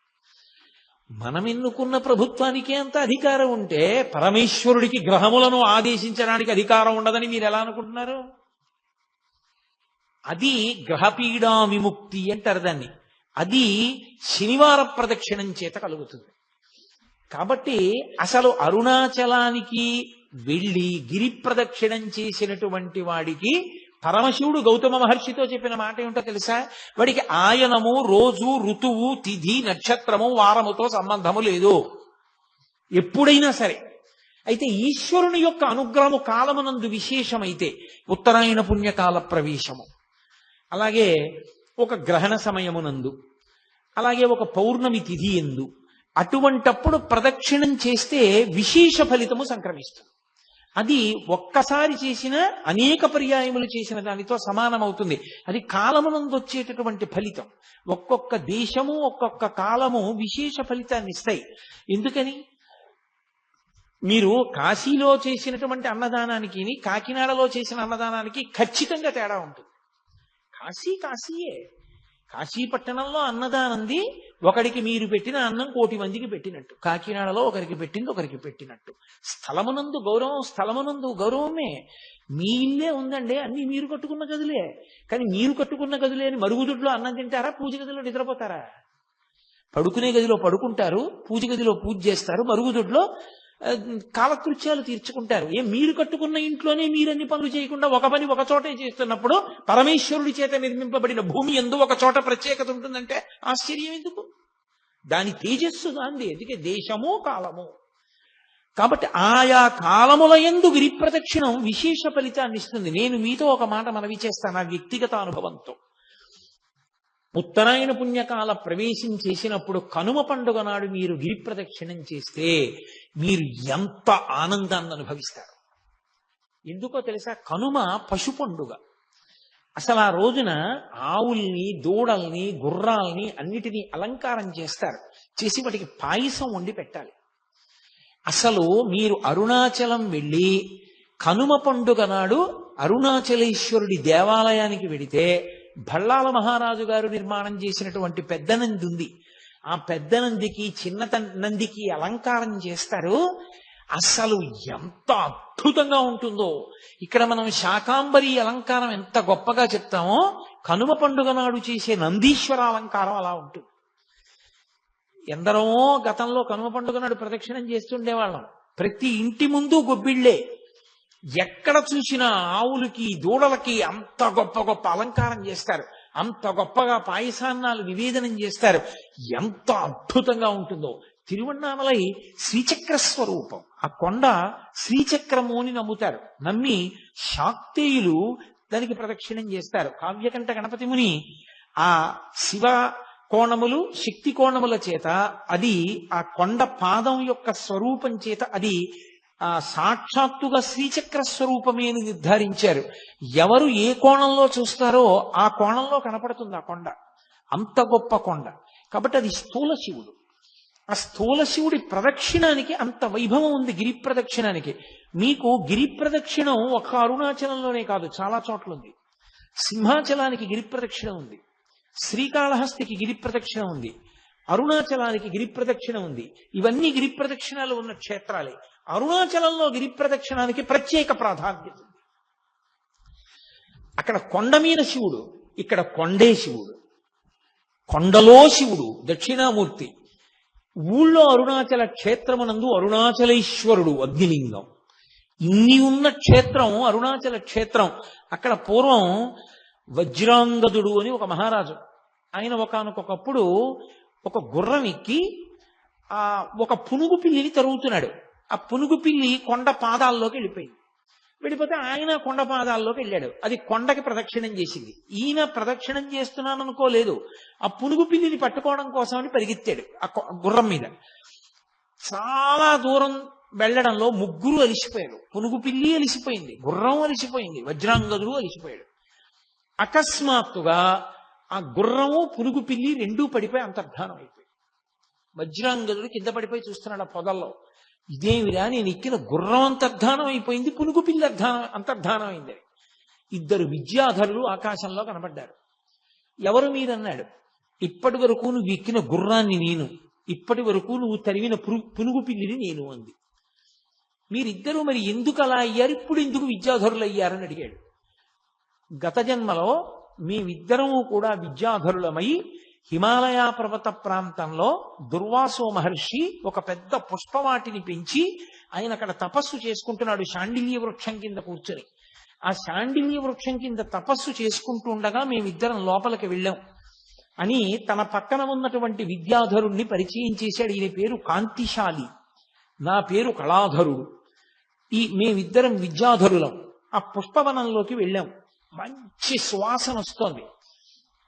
ఒక ఆయన పూల మొక్కల్ని చూసి సంతోషపడిపోయి ఒక్కొక్కడికి ఒక్కొక్క అలవాటు. కొంతమంది చూడండి నడుస్తూ రాళ్లన్నీ తంతూ ఉంటారు, కొంతమంది నిలబడి కనబడ్డ చెట్ల ఆకులన్నీ తుంపుతూ ఉంటారు.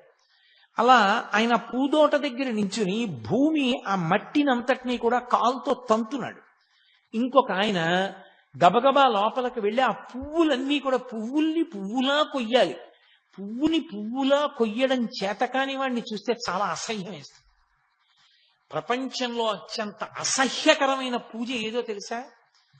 పువ్వుని పట్టుకుని రేకులు విప్పేసి పూజ చేయడం. అంతకన్నా దారుణమైన పూజ లోకంలో ఇంకోటి లేదు. అసలు వాడు వెంటనే పూజలోంచి తీసేయాలి. వాడు పనికిరాడు పూజకి. హృదయ సౌకుమార్యం లేనివాడు, సత్వగుణం లేనివాడు పూజకి ఎలా పనికొస్తాడు? ఒక గులాబీ పువ్వుని పరమేశ్వరుడు ఎంత అందంగా నిర్మాణం చేశాడు. అంత అందంగా ఈశ్వరుడు నిర్మిస్తే దాన్ని పట్టుకుని ఇలా చిదిమేసి ఆ రేకులు తీసి పడేసేటటువంటి వాడు వాడు చేసేది. వాడు పూజా భంగం చేస్తున్నాడు వాడు. అందుకే పూజ యందు పువ్వు రేకులు విప్పి పూజ చేయడం నిషిద్ధ కర్మ. ఎవ్వరి మీదన్నా పువ్వుల రేకులు చల్లడం, పువ్వుల రేకులు వెయ్యడం, పువ్వుల రేకులు కింద పడడం, పువ్వుల్ని తొక్కడం, పూలు రేకులు విప్పి పూజ చేయడం, ఇవన్నీ దుష్కర్మాలు. ఎప్పుడూ చేయకూడదు అలాంటి తప్పు పనులు. ఎవడడిగాడు నీ దగ్గర ఎక్కువ పువ్వు లేకపోతే ఒక్క పువ్వు వేయి ఈశ్వరుడి మీద చాలు. ఎవడు నిన్ను రెక్కలు విప్పి ఆ రేకులన్నీ తీసుకొచ్చి పూజ చేయడం ఏంటి? అసహ్యకరమైన విషయం తప్పది. ఎప్పుడూ చేయకూడదు అలాంటి తప్పుడు పనులు. కాబట్టి ఆయన పువ్వుని పువ్వులా కొయ్యకుండా ఆ పువ్వులన్నింటినీ కూడా ఏదో పట్టుకుని ఒక్కసారి ఇలా లాగేసి కోసేస్తున్నాడు. ఆ చెట్లు ఆ పువ్వులు లాగేస్తే జడపట్టుకు లాగితే ఆడపిల్ల నెప్పితో తప్పించుకుని వెనక్కి లాక్కున్నట్టు ఆ కొమ్మలు వెనక్కి ఎడుతున్నాయి. ఈ చప్పుడికి దుర్వాసో మహర్షి కళ్ళు తెరిచాడు. భూమిని తన్నకూడదు నిష్కారణంగా. ఒకడు పదఘట్టన చేస్తున్నాడు, ఒకడు పువ్వులు కోస్తున్నాడు. ఆయన వెంటనే ఆగ్రహోదగ్రుడయ్యాడు. మహాత్ములకు అసహ్యం వేసింది అంటే వాళ్ళ భావన సౌకుమార్యం, వాళ్ళ భావన సంపత్తి చేత అసహ్యం వేస్తుంది అవతల వాళ్ళని చూస్తే. అందుకని చిన్న కారణానికి కోపగించుకున్నారని అనకూడదు. నీకు చిన్న కారణం, ఆయనకి అది ఎంత చికాగ్గా అనిపిస్తుందో ఆ పనులు చూస్తే. కాబట్టి ఆయన అన్నాడు, ఒకడు భూమిని తంతున్నాడు, ఒకడు పువ్వులు కోసేస్తున్నాడు సువాసనగా ఉన్నాయి కదా అని. కాబట్టి కాంతిశాలికి కళాధరునికి శాపవాక్కిస్తున్నాను. ఎవడు భూమిని తన్నాడో వాడు గుర్రం అవుతాడు.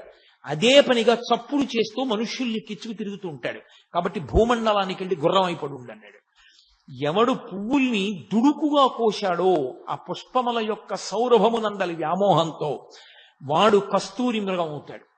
కస్తూరి మృగమై కస్తూరి మృగం కస్తూరి దాని శరీరంలోంచి వస్తూ ఉంటుంది. కానీ అది వాసన చూసి ఎక్కడి నుంచో మంచి వాసన వస్తోంది అనుకుని పరిగెడుతూ ఉంటుంది.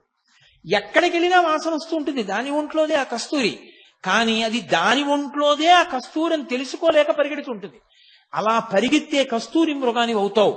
ఆ కస్తూరి మృగాన్ని తరిమేడు వజ్రాంగదుడు. ఈ కస్తూరి మృగం ఈ గుర్రం రూపంలో ఉన్నటువంటి కళాధరుడు ఇద్దరూ పరిగెడుతున్నారు.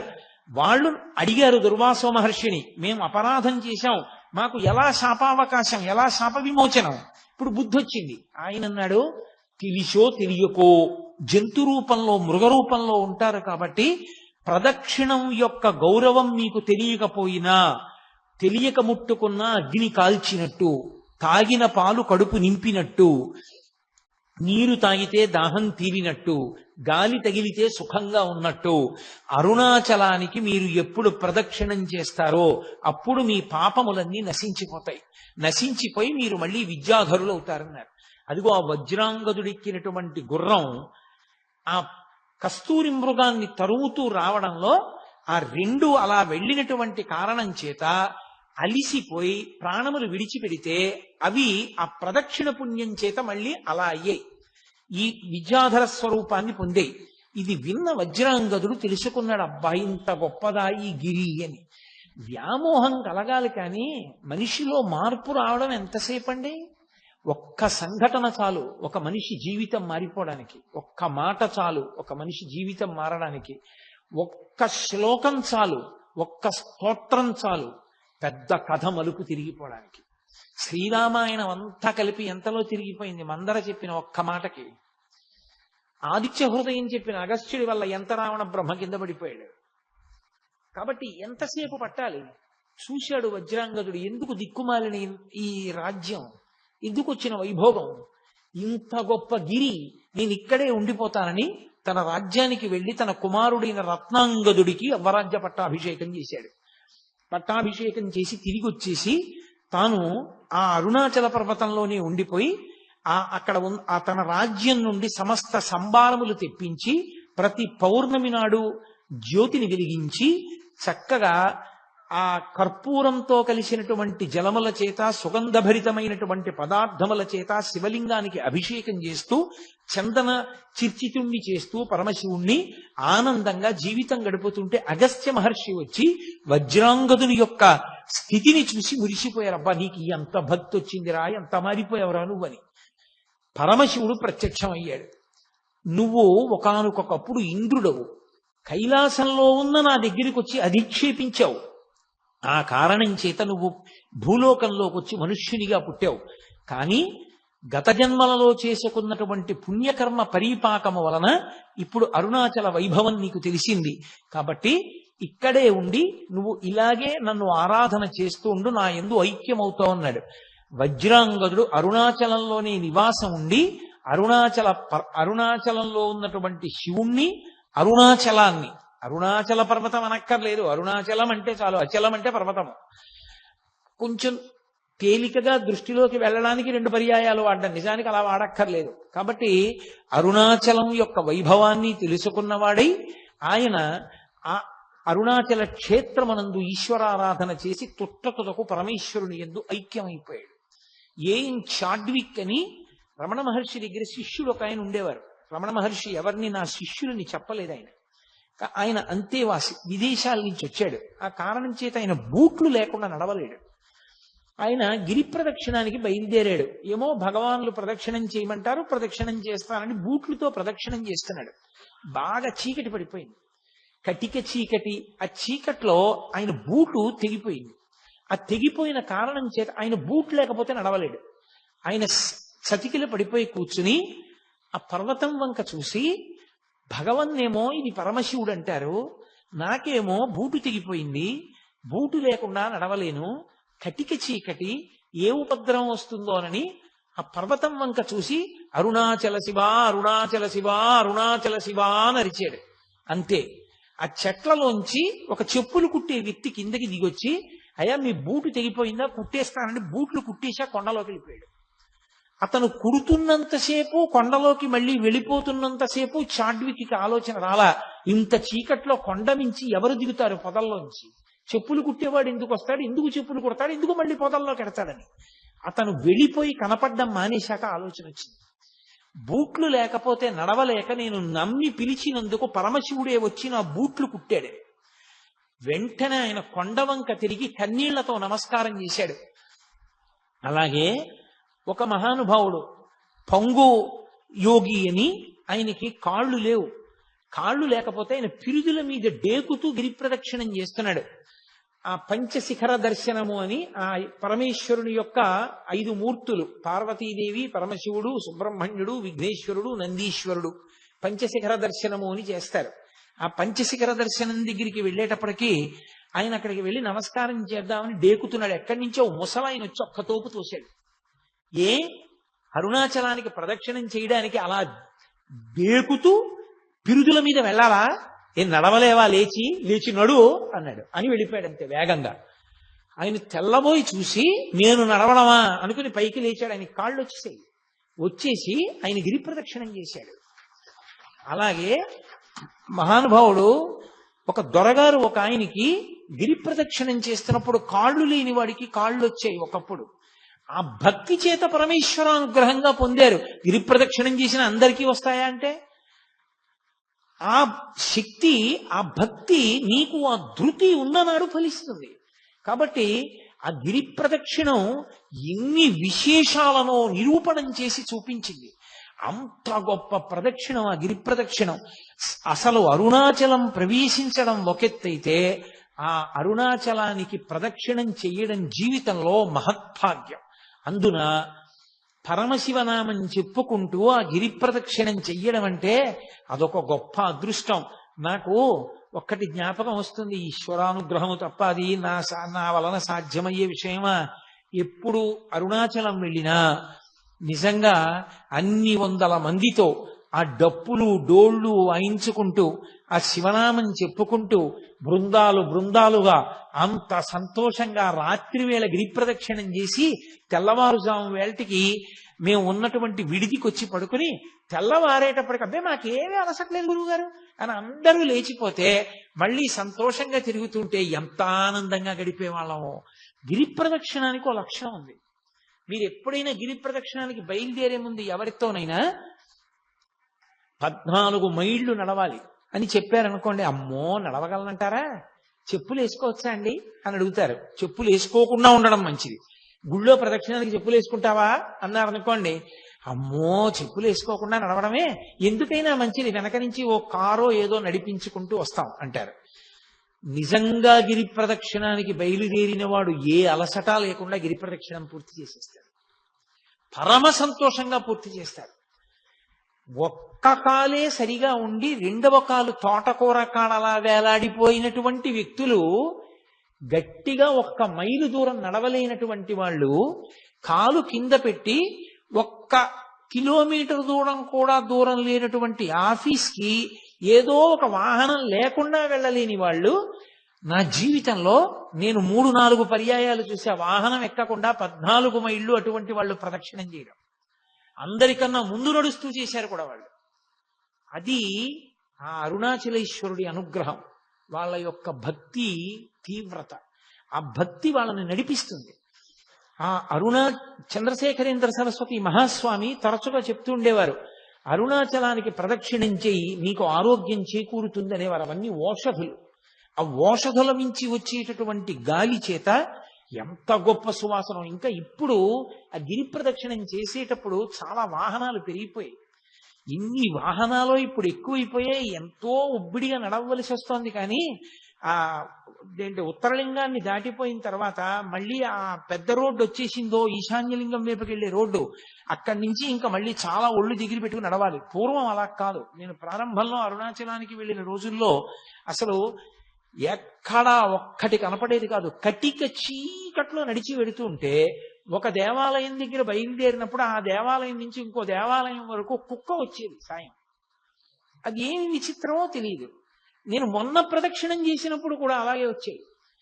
ఆ కుక్క వచ్చి ఈ దేవాలయం దగ్గర బయలుదేరితే ఇక్కడి నుంచి బయలుదేరి వెంట వచ్చేది, పక్కన నడుస్తూ వచ్చేది. ఆ గుడి దగ్గరికి వెళ్ళిన తర్వాత ఈ కుక్క ఆగిపోయేది, అక్కడ ఇంకో కుక్క బయలుదేరేది. అది ఏమి చేసేవి కావు, అదేమి చెనకేవి కావు, అరిచేవి కావు, దెబ్బలాడుకునేవి కావు. అంత కటిక చీకట్లో కూడా దేవాలయాలన్నీ తెరిచుంటాయి. అన్ని దేవాలయాలు దర్శనానికి యోగ్యంగా తలుపులు తెరిచుంటాయి. తలుపులు తెరిచుంటాయంటే తాళం వేసి ఉన్నప్పటికీ ఊచల్లోంచి మీరు దర్శనం చేసుకోవడానికి వీలుగా ఉంచుతారు తప్ప మీకు దేవాలయ దర్శనం ఆగిపోయే రీతిలో ఉండదు. అసలు ఆ గిరి ప్రదక్షిణం చేస్తుంటే అదొక మహాద్భుతమైన అనుభూతి. నాకు నిజంగా మీతో యథార్థం చెప్పాలి అంటే నేను ఒక్క మాట చెప్పేస్తే సరిపోతుంది, అబద్ధం ఎందుకు. నాకు ఉత్తర క్షణం ఈ 2 మైకులు ఇలా తోసేసి కిందకి దిగి సావర్లకోట వెళ్ళి ఏ రైలు ఉంటే ఆ రైలు ఎక్కి వెళ్ళిపోవాలనుంది తిరువണ്ണామలై. ఇది చెప్తున్నప్పుడు ఆ గిరి ప్రదక్షిణం అంటే నాకు అంత వ్యామోహం, అంత అద్భుతమైనది ఆ గిరి ప్రదక్షిణం, అంత గొప్పగా ఉంటుంది నిజంగా.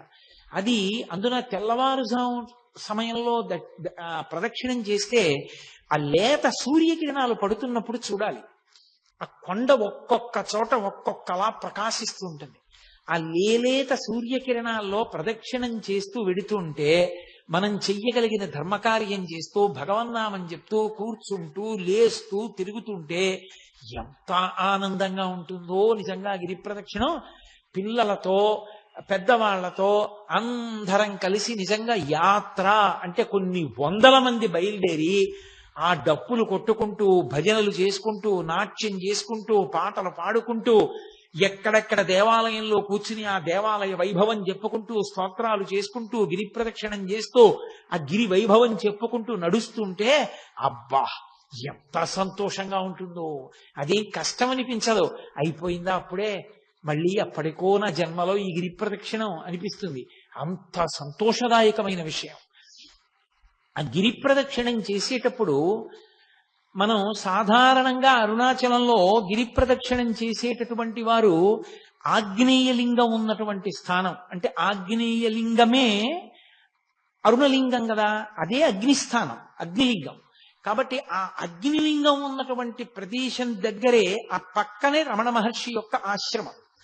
సాధారణంగా అరుణాచలంలో గిరి ప్రదక్షిణం చేసేవారు రమణ మహర్షి ఆశ్రమం దగ్గర నిలబడి ఆశ్రమం వంక తిరిగి నమస్కారం చేసి, ఎదురుగుండా కొండ కనపడుతూ ఉంటుంది కాబట్టి శివుడికి నమస్కారం చేసి ఎడం పక్కకి బయలుదేరుతారు ఇక ప్రదక్షిణానికి. మొట్టమొదట రమణాశ్రమం కనపడుతుంది. భగవాన్ రమణులు ఆయన వైభవం గురించి నేను నా ఉపన్యాసాలు పూర్తి చేసే లోపల ఎలాగో తప్పకుండా స్పృశిస్తాను. అది 2-3 రోజులు తప్పకుండా నేను స్పృశిస్తాను, అప్పుడు మీరు విందురు గాని. ఆ రమణాశ్రమానికి ఒక నమస్కారం చేసి ఆ రమణాశ్రమంలో రమణుల యొక్క దేవాలయం, యువతల గ్రంథాలయం, ఆ పెద్ద పెద్ద చెట్లు, నెమళ్ల క్రేంఖణాలు అవన్నీ వినపడుతుంటే ఒక నమస్కారం చేసుకుని ఎడం పక్కకి తిరిగి అలా ముందుకెడుతుంటే ఎడం పక్కన ఉన్నటువంటి పాలితీర్థాన్ని దాటగానే విఘ్నేశ్వరుడి గుడి ఒకటి వస్తుంది. ఆ విఘ్నేశ్వరుడి గుడి దగ్గర మళ్ళీ అందరూ నమస్కారం చేసి సుముఖశ్చైకదంతశ్చ కపిలోగజకర్ణకః లంబోదరశ్చ వికటో విఘ్నరాజో గణాధిపః ధూమకేతుర్గణాధ్యక్ష పాలచంద్రో గజాననః వక్రతుండ శూర్పకర్ణో హేరంబ స్కందపూర్వజః షోడశైతాని నామాని ఎప్పటేత్ శృణుయాదపి విద్యారంభే వివాహే చ ప్రవేశే నిర్గమే తథా సంగ్రామే సర్వకార్యేషు విఘ్నస్తస్య న జాయతే అని ఆయనకి నమస్కారం చేసి బయలుదేరి ముందుకు వెళ్ళిపోతే, ఆగ్నేయంలో బయలుదేరారు కాబట్టి మీరు ప్రదక్షిణంగా ఇలా వచ్చేటప్పటికి దక్షిణ దిక్కున యమలింగం ఉంటుంది. మీరు అరుణాచల క్షేత్రమునందు ప్రతి దిక్కునందు ఆ దిక్పాలకుని శివలింగం ఉంటుంది. అంటే ఆ దిక్పాలకులు స్వయంగా వచ్చి అక్కడ శివలింగానికి పూజ చేస్తారు. అది అక్కడ శివలింగాలు ఏర్పడడానికి కారణం. ఆ దక్షిణ దిక్కున ఉన్నటువంటి లింగానికి యమలింగం అని పేరు. ఎందుకంటే దక్షిణ దిక్కుకి అధిపతి యమధర్మరాజు గారిది పితృస్థానం. ఆ యమలింగం దగ్గరికి వెళ్ళి ఎవరు నమస్కారం చేస్తారో వాళ్ళకి మొట్టమొదటి సుగుణం అపమృత్యు దోషం పోవడం. 2, 1కి 10 పర్యాయములు నిరూపింపబడింది అరుణాచల క్షేత్రంలో. ఆయనే కొంతమందికి స్వప్నంలో దర్శనమిచ్చి రమ్మని అడిగాడు. ఎముకలు విరిగిపోయినటువంటి వాళ్ళు కట్లు కట్టించుకున్నప్పుడు ఎముకలు బాగా ఉన్న వాళ్ళు ఎముకలు విరిగిపోకుండా ఉండడానికి, ప్రమాదములు జరగకుండా ఉండడానికి యమలింగ దర్శనం పెట్టింది పేరు. అందుకే ప్రదక్షిణం చేసేటప్పుడు ఎంత గబగబా చేసేస్తామని చెప్పి ఏదో బ్రిస్క్ వాక్ అంటారే, అలా గబగబ నడిచి వెళ్ళకూడదు. ప్రశాంతంగా వెళ్ళాలి. భగవాన్ రమణులు ప్రదక్షిణానికి వెడితే 2-3 రోజులు ప్రదక్షిణం చేసేవారు. అంత గొప్పగా చేసేవారు. ఆహార పదార్థాలన్నీ మూటలు కట్టుకుని తీసుకెళ్లి మధ్య మధ్యలో కూర్చుని అందరూ కలిసి చక్కావి తింటూ వెడుతుండేవారు. ఏ దీక్షా నియమం లేదు. మీతో నేను మనవి చేశాను కదా, 24 కిలోమీటర్ల పరిధిలో ఏ దీక్షా నియమం లేదు అరుణాచలానికి. ఆ యమలింగం దగ్గర దర్శనం చేసుకుని కొంచెం ముందుకెడితే బెంగళూరు వెళ్ళిపోయేటటువంటి రోడ్డు ముందుకు వెళ్ళిపోతుంది. పొరపాటున ఆ రోడ్లో కానీ వెళ్ళిపోయారా ప్రదక్షిణంగా వెళ్ళరిహా, బెంగళూరు వెళ్ళిపోతారు. అందుకని ఆ రోడ్డు దగ్గర జాగ్రత్తగా చూసుకోవాలి. కుడి చేతి వైపు కొండ ఉంటుంది, అదే గుర్తు. పరమశివుడు కుడి చేతి వైపు ఉన్నాడు, ఆయన చుట్టూ తిరుగుతున్నాం మనం. అందుకే ఇలా వెళ్ళిపోయే రోడ్ని విడిచిపెట్టేసి ఇలా ప్రదక్షిణం రోడ్లోకి తిరిగిపోతే ఆ రోడ్డు ప్రశాంతంగా ఉంటుంది, చాలా ప్రశాంతంగా ఉంటుంది. ఎన్ని చెట్లు! ఇప్పుడు చాలా దేవాలయాలు కట్టేశారు అవన్నీ. పూర్వం అన్ని దేవాలయాలు లేవు, ఇంకా ప్రశాంతంగా ఉండేది. ఎంత బాగుండేదో పూర్వం. ఆ చెట్ల పక్క నుంచి, ఆ చెట్ల కింద నుంచి నడిచి వెళ్ళేటప్పుడు అరుణాచలంలో ప్రదక్షిణానికి 3 నియమాలు ఉన్నాయి. ఎప్పుడూ కుడి పక్కకి వెళ్ళకూడదు ప్రదక్షిణంలో, ఎడంచేతి పక్క నుంచే చెయ్యాలి. ఎందుచేత అంటే దేవతలు, యక్షులు, గంధర్వులు, కిన్నెరులు, కింపురుషులు, శ్రీ మహావిష్ణువు, లక్ష్మీదేవి, ఇంద్రుడు కూడా కుడి చేతి వైపు ప్రదక్షిణం చేస్తారు. సిద్ధ సంఘములు ప్రదక్షిణం చేస్తుంటాయి. అందుకని మనం అటు వెళ్ళకూడదు. అరుణాచల ప్రదక్షిణంలో కోరిక కోరకూడదు. ఎందుకో తెలుసా? దేవతలు మనని చూస్తే వరం ఇస్తారు. మీరు ఏదో అడిగితే అక్కడతో పోతుంది. మీరు ఏమీ అడగకుండా ప్రదక్షిణం చేస్తే దేవతల అనుగ్రహం కూడా కలుగుతుంది. కాబట్టి ఆ ప్రదక్షిణ మార్గంలో ఎడం చేతి వైపు నుంచి వెళ్ళాలి. స్కాందంలో ఒక విషయం చెప్పారని సాక్షాత్ భగవాన్ రమణులే చెప్తుండేవారు. అరుణాచల గిరి ప్రదక్షిణం చేసేటప్పుడు ఎవరికైనా దెబ్బ తగిలి కొంచెం నెత్తురు కారితే వెంటనే ఆ నెత్తురు దేంతో తుడుస్తారంటే దేవేంద్రుడి మెడలో ఉండేటటువంటి మందారమాలలో ఉన్న మందార పువ్వుని నలిపి ఆ మందార గంధంతో, ఆ మందార ముద్దతోటి కట్టుకడతారు. అది కూడా సాక్షాత్తుగా లక్ష్మీదేవి ఒంటికి రాసుకునేటటువంటి పసుపు తీసి అమ్మవారు అక్కడ ముద్ద పెడుతుందిట. నేను దాన్ని ప్రమాణం చేసుకునే నా కూతురు వివాహం చేసేటప్పుడు, నా కూతుర్ని పెళ్లి కూతుర్ని చేసినప్పుడు సువాసిని పూజకి అర్హతగా నేను ఆ అరుణాచల గిరి ప్రదక్షిణంలో దెబ్బ తగిలి కించిత రక్తం కారిన ఆవిడ్నే నేను ఆ పూజార్హతగా తీసుకుని ఆవిడికే సువాసిని పూజ చేయించాను కూడా. కారణం ఇది. అంటే కావాలని దెబ్బ తగిలించుకుని కొంచెం నెత్తురు కారేటట్టు చేసుకుని అటువంటి ఉద్ధతితో కూడిన పనులు చేయకూడదు. మన ప్రమేయం లేకుండా దెబ్బ తగిలింది. కాబట్టి అంత గొప్పది ఆ ప్రదక్షిణం. ఆ ప్రదక్షిణంలో వెళ్ళేటప్పుడు అందుకే ఎడమ చేతి వైపు మాత్రమే నడుస్తారు. నడుస్తూ వెళ్ళిపోతున్నప్పుడు ఆ యమలింగాన్ని దాటిపోయిన తర్వాత కొంచెం ముందుకు వెళ్ళిపోతే, మనం దక్షిణ దిక్కుని దాటాం కాబట్టి ఇలా వచ్చేస్తే నైరుతి. నైరుతిలో శివలింగం ఉంటుంది. అది రోడ్డు మీద కనపడదు, మీరు కొంచెం లోపలికి వెళ్ళాలి. లోపలికి వెళితే కనపడుతుంది. తెలుగులో బోర్డులు ఉండవు, అదొక పెద్ద ఇబ్బంది అక్కడ.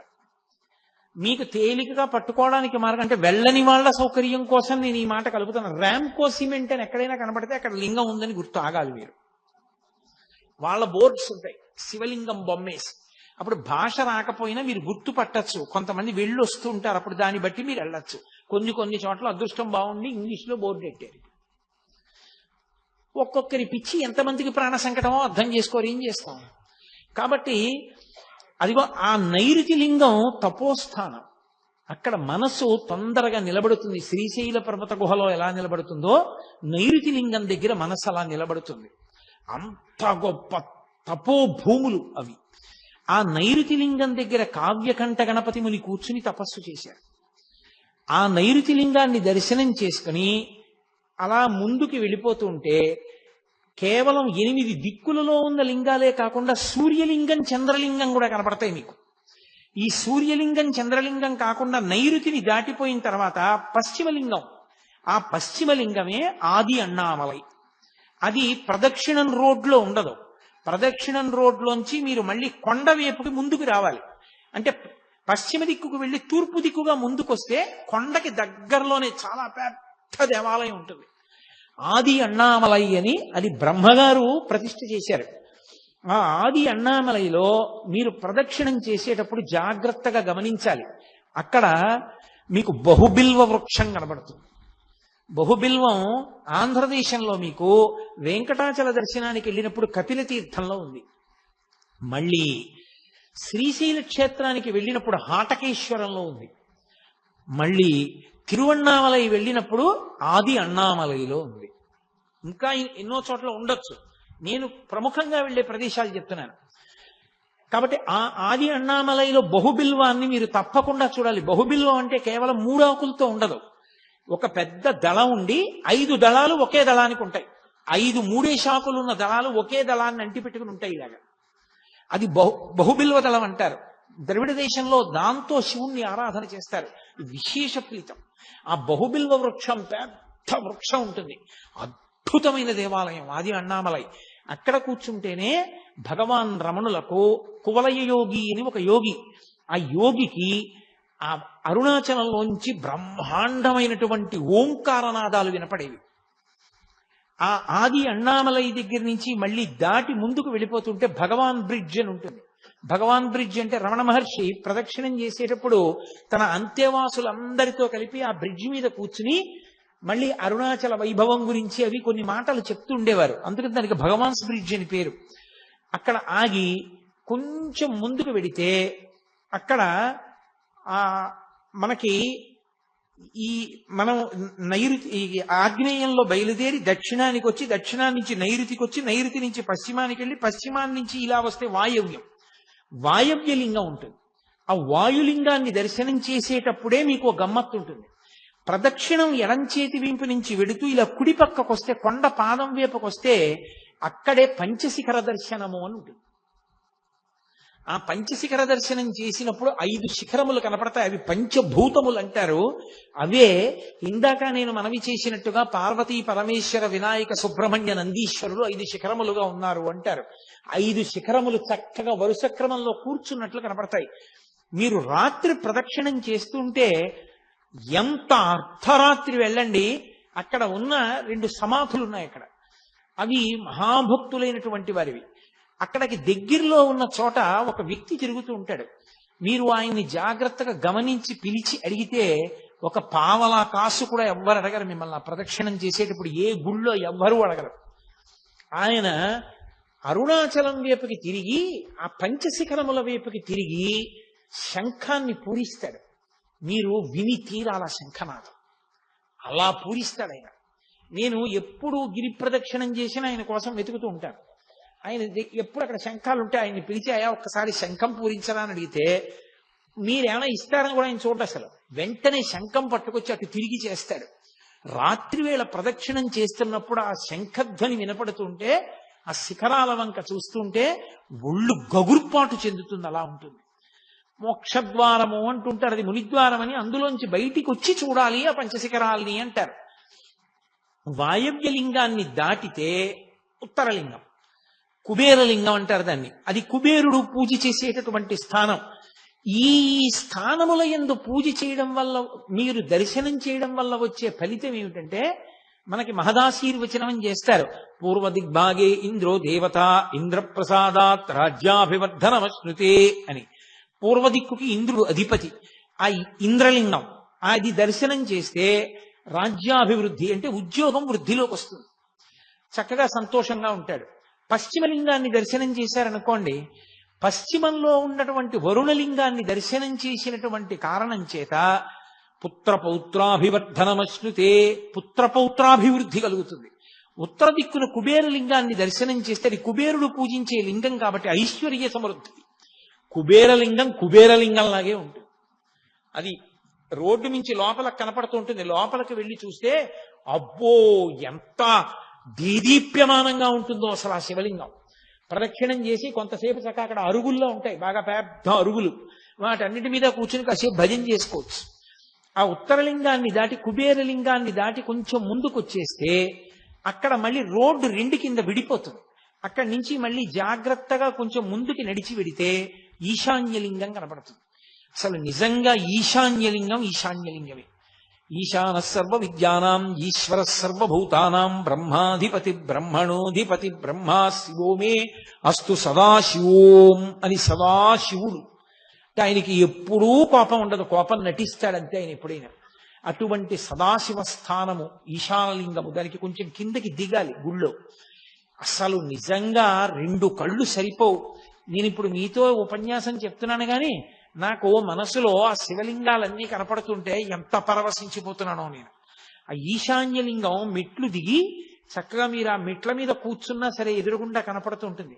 సాయంకాలం పూట ప్రదోష వేళలో కొంచెం సేపు తలుపేసి అలంకారం చేసి తలుపు తీస్తారు. అసలు అప్పుడు దర్శనం చేస్తే ఒళ్ళు గగుర్పొడుస్తుంది. అలా ఉంటుంది ఆ ఈశాన్యలింగం.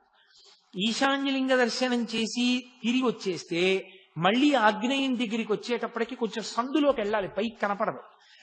ఆ శేషాద్రి స్వామి ఆశ్రమానికి ముందున్నటువంటి చోట కుడిపక్క సందులోకి వెడితే అగ్నిలింగం. ఆ అగ్నిలింగ దర్శనంతో మళ్ళీ రమణాశ్రమం దగ్గరికి వస్తే ప్రదక్షిణం పూర్తయిపోతుంది.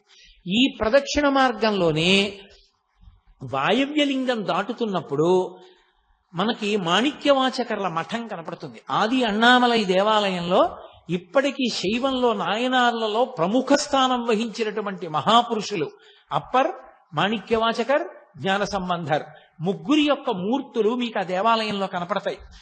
మాణిక్యవాచకర్ల మఠము అని ఒక మఠం. ఆ మఠంలోకి ఓసారి వర్షం వస్తుంటే సూరి నాగమ్మ గారు వెళ్ళారు. వెళ్ళి మరునాడు రమణులను అడిగారు, అయ్యా మాణిక్యవాచకర్ల మఠం ఎందుకు వచ్చింది అని. అప్పుడు చెప్పారు భగవాన్ రమణులు. సూరి నాగమ్మ గారి లేఖల్లో రాశారు మహాతల్లి. అది మాణిక్యవాచకర్లు మహానుభావుడు. ఆయన పుట్టుకతోటే గొప్ప శివభక్తి తత్పరుడు. ఆయన యొక్క నిజాయితీని, మంచితనాన్ని, శివభక్తిని చూసి పాండ్యరాజు ఆయన్ని తన యొక్క ఆస్థానంలో ప్రధానమంత్రిగా నియమించాడు. పైకి రాజ్యంలో కొలువు చేస్తున్నారు కానీ ఆయన మనసంతా పరమశివ భక్తితో నిండిపోయి ఉండేది. అలా నిండిపోయి ఉన్న కారణం చేత ఒకానొకప్పుడు మహారాజు పిలిచి గుర్రాలు కొని తీసుకురండి అని కొంత పైకం ఇచ్చి గుర్రాలు ఉన్న చోటు ఎక్కడుందో చూసి మంచి గుర్రాలు పట్టండి అన్నాడు. గుర్రాల కోసం వెళ్ళినట్టు ఉంటుంది, శివదర్శనం చేసినట్టు ఉంటుంది, యాత్ర చేసి సద్గురువు పాదాలు పట్టుకోవచ్చు, ఎక్కడో దొరుకుతారు గురువు గారని ఆయన బయలుదేరారు. అలా వెళ్ళి ఆయన ఒక క్షేత్రాన్ని చేరుకున్నారు. చేరుకుని ఆ శివాలయంలోకి వెడుతున్నారు. అక్కడ ఒక విచిత్రమైన విషయం జరిగింది. ఆ ఊళ్ళో ఉన్నటువంటి పిల్లలందరూ అన్నారు, ఇక్కడ మాకు అకస్మాత్తుగా ఎక్కడి నుంచో ఒక పెద్ద ఆయన వచ్చాడు. ఆయన మాకు రోజు పాఠాలు చెప్తూ ఉంటాడు. ఆయన ఏం కోరుకోడు, ఆ చిర్రాకు గల్జేరు 2 గిల్లి వండి అన్నంలో కలిపి పెడితే తింటాడంతే. ఆయనకి ఇంకేం అక్కర్లేదు. చిర్రాకు గల్జేరు కాలవల పక్కన కూడా మొలుస్తాయి, దానికి పెద్ద ప్రయత్నం ఏం అక్కర్లేదు. అత్యంత తక్కువ స్థాయి ఆకుకూరది, అది తింటూ ఉంటాడు.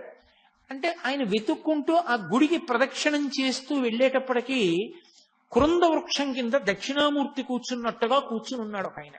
ఆయన్ని చూడగానే మాణిక్యవాచకర్లకు అర్థమైంది, ఈయన పరమశివుడు, నా కోసమే వచ్చి కూర్చున్నారు ముందేనని. వెంటనే బట్టలు విప్పేసి గోచి పెట్టుకుని ఆయన ముందు సాష్టాంగం చేసి స్తోత్రం చేశారు. వెంటనే ఆ మహానుభావుడు అన్నాడు, నీకోసమే నేను ముందుగా వచ్చి ఇక్కడ కూర్చున్నానయ్యా, పిల్లలకి పాఠం చెప్పాలన్న మిషతోటి. నీవు ఇక నుంచి నీవు గుర్రాలు కొనడానికి తెచ్చినటువంటి డబ్బుతో ఈ క్షేత్రానికి సేవ చేస్తూ ఈ ఆలయాన్ని వృద్ధిలోకి తీసుకొస్తూ ఇక్కడ ఉండిపో అన్నాడు. మాణిక్యవాచకర్లు అక్కడ ఉండిపోయారు. డబ్బంతా అయిపోయింది, గుర్రాలు లేవు, వెనక్కి వెళ్ళలేదు. ఈలోగా మహారాజు గారు కబురు చేశారు, గుర్రాలు లేవు, నువ్వు రాలేదు, ఏమిటి కథ అని. ఆయన భయపడి రాత్రి పడుకుని పరమశివుడిని ప్రార్థన చేశాడు. కల్లో పరమశివుడు కనబడి, వెలలేని మాణిక్యం ఒకటి ఇచ్చి నీ పట్టుకెళ్ళి రాజుకి శ్రావణ మాసంలో మూలా నక్షత్రం నాడు గుర్రాలు వస్తున్నాయని చెప్పు అన్నాడు.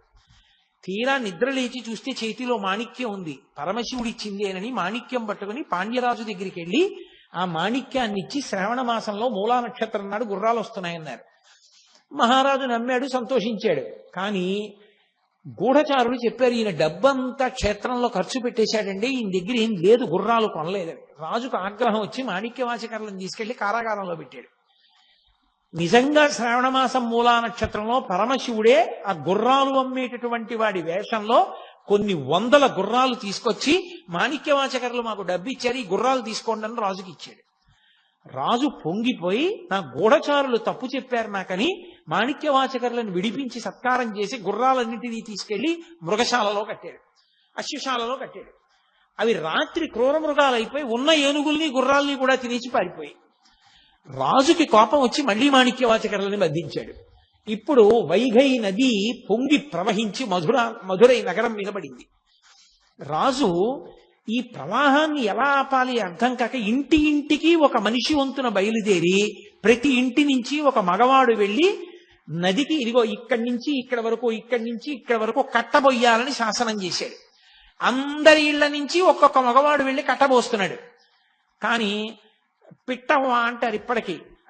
తమిళ దేశంలో ఆవిడ్ని అవయార్ అంటారు, మహాశివ భక్తురాలు. ఆవిడ పాపం కుడుములు వండి వచ్చినటువంటి వాళ్ళకి పెడుతూ ఉండేది. పిట్టువాణి అని పిలుస్తారు ఆవిడ. ఆవిడికి కొడుకులు లేరు, ఎవరు లేరు. ఎవరు పెడతారు కట్టబోయడానికి? ఆవిడ తరపున వెళ్లే వాళ్ళు ఎవరు? కూలి పెట్టుకోవాలి, అంత డబ్బు లేదు. పరమశివుడే ఓ గుణపం పారా పట్టుకుని ఆవిడ ఇంటికి వచ్చి, పిట్టవా పిట్టవా నాకు కొంచెం తుంపులు ఎడతావా అని అడిగాడు. తుంపులంటే మీకు గుర్తుందో లేదో మరి, మా చిన్నతనంలో మేము తుంపులు చాలా ఇష్టంగా తినేవాళ్ళం. తుంపులంటే అమ్మ చిన్నతనంలో బజ్జీలు అవి వేస్తుంది కదా, వేసినప్పుడు ఇంతంత శనగపిండి ముద్దలు ఉండిపోయి నూనె అడుక్కెళ్ళిపోతాయి. అడుక్కెళ్ళిపోతే అవి బజ్జీలు చాలా మాటలు వేసి తీసేస్తారు. ఇవి మాత్రం అలాగే ఉంటాయి, నూనెలో ములిగి ఉండి ఎర్రగా తయారవుతాయి. అవి తుప్పులు అంటారు. అవి అమ్మ చిల్లులుగా ఉన్నటువంటి పెద్ద గరిటె పెట్టి ఇలా ఒడ్డుకి తీసి ఆ నూనె ఇలా కిందకి దిగిపోయే వరకు ఇలా అని ఆ తుంపులో పళ్ళెంలో పడేస్తే బజ్జీల కన్నా తుంపులు సంతోషంగా ఒక్కొక్కటి నోట్లో వేసుకుని కరకరా తింటూ ఉండేవాళ్ళం. అలా తుంపులు వస్తాయి ఆ కుడుములు వండినప్పుడు. ఆ తుంపులు పెట్టవమ్మా, నాకు కుడుములు అక్కర్లేదన్నాడు. తుంపులు అంటే పనికి మేలినవి, కుడుములు అయితే అమ్ముకుంటే డబ్బు వస్తుంది, నాకు ఆ తుంపులు ఇట్టన్నాడు. ఇంత రాత్రివేళ తుంపులు ఎక్కడ ఉంటాయిరా నాయన, కుడుములే పెడతాను లేని ఆవిడ కుడుములు వేసింది. అవి ఒక్కటి కుడుములంటే పుణుకులు అనుకోండి, మీకు తేలిగ్గా అర్థం అవడానికి. ఒక్కటి పుణుకు రాలేదు, అన్ని తుంపులు అయిపోయి. అది శివవాక్కు. ఆ తుంపులే పెట్టింది. కాశీని తుంపులు తిన్నాడు, కాశీని తుంపులు మూట కట్టుకున్నాడు. వైఘై నదికి నేను నీ పనుపున నేను కట్ట వేస్తానని బయలుదేరాడు. వెళ్ళినవాడు కట్ట వేయడం మానేసి ఆ ఒడ్డున పడుకుని పెద్ద పెద్దగా పాటలు పాడుతూ మిగిలిన వాళ్ళ పనులు పాడు చేస్తున్నాడు. మహారాజు గుర్రం ఎక్కి అందరూ కట్ట వేస్తున్నారో లేదో చూడ్డానికి వచ్చాడు. ఈయనొక్కడే పని చేయట్లేదు. ఇతను పని ఎందుకు చేయట్లేదు, నన్ను చూసి కూడా లేవలేదు, పడుకుని పాటలు పాడుతున్నాడు ఏమిటని అడిగారు. ఏమో మహాప్రభో, పిట్టవాణ్ణి పంపించింది ఈయన పని చేయట్లేదు సరికదా, పని చేసేవాళ్ళని పాడు చేస్తున్నాడు, వచ్చి ఇలాగే పడుకుని పాటలు పాడుతున్నాడు అన్నారు. పాటలు పాడుకుంటూ పడుకోవడానికి నది వరదొస్తుంటేనని చెప్పి రాజు కొరడా తెప్పించి ఆయన వీపు మీద దెబ్బలు కొట్టాడు. ఆయన వీపు మీద కొరడాతో కొట్టగానే రాజు వీపు మీద రాజ్యంలో ఉన్నటువంటి జంతువులు, పక్షులు, బల్లులు, కుక్కలు, పిల్లులన్నిటి వీపుల మీద వాతపడింది. అమ్మబాబో, ఇదేదో ఆశ్చర్యంగా ఉంది, ఈయన్ని కొడితే నా వీపు మీద వాతపడి మండుతోందని రాజుగారు ఆశ్చర్యపైన కాళ్ళ మీద పడ్డాడు. అప్పుడు పరమశివుడు, నేను ఈశ్వరుణ్ణి, నాకు పరమభక్తుడైన మాణిక్యవాచకర్ని ఇబ్బంది పెట్టావు, అందుకని నీకు బుద్ధి రావడానికి ఇంత కథ నడిపించవలసి వచ్చింది, వెళ్ళి మాణిక్యవాచకర్ కాళ్ళ మీద పడి ఆయన్ని విడిపించన్నాడు. మరి మీరు పిట్టువాణి పనుపుని ఎందుకు వచ్చారని అడిగారు. ఆమె మహాభక్తురాలు, ఆమెకి కొడుకు లేడు కాబట్టి ఆమె పనుపున కూలి చేయడానికి నేను వచ్చానన్నాడు. ఏమి శివ అనుగ్రహం, ముందు పిట్టువాణిని చూడాలని పరమేశ్వరుడు గబగబా గుర్రం మీద పరిగెత్తాడు. ఆ రాజు ఆ పిట్టువాణి ఇంటికి పరిగెత్తాడు. పరమేశ్వరుడు అంతర్ధానం అయిపోయాడు. తీరా ఈయన పిట్టువాణి ఇంటికి వెళ్ళేటప్పటికీ ఆవిడ కైలాసానికి వెళ్ళిపోతుంది బొద్దితో. చూసి ఆశ్చర్యపోయి అంతఃపురానికి వెళ్ళి మాణిక్యవాచకర్ని విడిపించి ఆయనకి సత్కారం చేసి ఆయనని మళ్ళీ యథోచిత స్థానంలో ఉంచాడు. మహారాజా, రాజ్యం నువ్వేలుకో, నాకెందుకు వచ్చిన ప్రధానమంత్రి పదవి, నేను పరమేశ్వరుణ్ణి స్తోత్రం చేస్తూ ఊరూరా తిరుగుతానని ఆయన ఇందాక నేను చెప్పినటువంటి పంచశిఖరముల దగ్గర నిలబడే అరుణాచల పర్వతం వంక చూసి తిరువెంబావై పాడాడు. తిరుప్పావై అని ధనుర్మాసంలో వైష్ణవులు ఎలా పాడతారో తిరువెంబావై శివాలయాలన్నిటిలో పాడతారు ధనుర్మాసంలో. మీరు ఇప్పటికీ తమిళ దేశం వెడితే శివాలయాలన్నిటిలో తిరువెంబావై వినపడుతుంటుంది. ఆ తిరువెంబావై మాణిక్యవాచకర్లు పాడారు. ఆయన ఆఖరికి చిదంబరం చేరుకుని బాగా వృద్ధులైపోయారు, మఠంలో ఉండేవారు. ఈయన మాటలు లోకానికి అందాలని పరమశివుడు ఒక వృద్ధ బ్రాహ్మణ వేషాన్ని వేసుకుని వారి ఇంటికి, ఆ మఠానికి వెళ్ళి బాగా చీకటి పడిపోయిన తర్వాత, అయ్యా పరమశివుడి మీద మీరు ఇన్ని పాటలు పాడారు కదా, మళ్ళీ ఒక్కసారి పాడండి వింటానన్నాడు. మాణిక్యవాచకర్లు అన్నారు, ఎన్నో పాటలు పాడాను, వృద్ధుణ్ణి అయిపోయాను, జ్ఞాపకం ఉంటాయా? నాకు జ్ఞాపకం లేవన్నారు. పర్వాలేదు, ఇన్ని జ్ఞాపకం ఉంటే అన్నే పాడండి అన్నారు. అంటే మహానుభావుడు అప్పుడు పాడాడు. రాత్రి కాలం కూడా తెలియకుండా పాడాడు, తెల్లవారుజాము వరకు. దాన్ని తిరువాచికం అంటారు. మీరు ఎప్పుడైనా చదివారో లేదో ఆ పుస్తకం, చాలా అద్భుతంగా ఉంటుంది, మాణిక్యవాచకంలో తిరువాచకం. ఆ తిరువాచకం పరమేశ్వరుడే కూర్చొని బ్రాహ్మణ రూపంలో రాశాడు. తెల్లవారుజామున నీరసపడి పడుకున్నాడు మాణిక్యవాచకర్. పరమేశ్వరుడు ఆ రాసిన తాళపత్ర గ్రంథం మీద ఇంకొక తాళపత్రం చేర్చి, ఆయన మాటలు మాణిక్యములు, అవి గాలిలో కలిసిపోతే మళ్ళీ భవిష్యత్ తరాలకు అందమని చిదంబరంలో నటరాజునైన నేనే ఆయన మఠానికి వెళ్ళి ఆయన దగ్గర కూర్చుని ఆయన పాడుతుంటే ఇవి వ్రాశాను.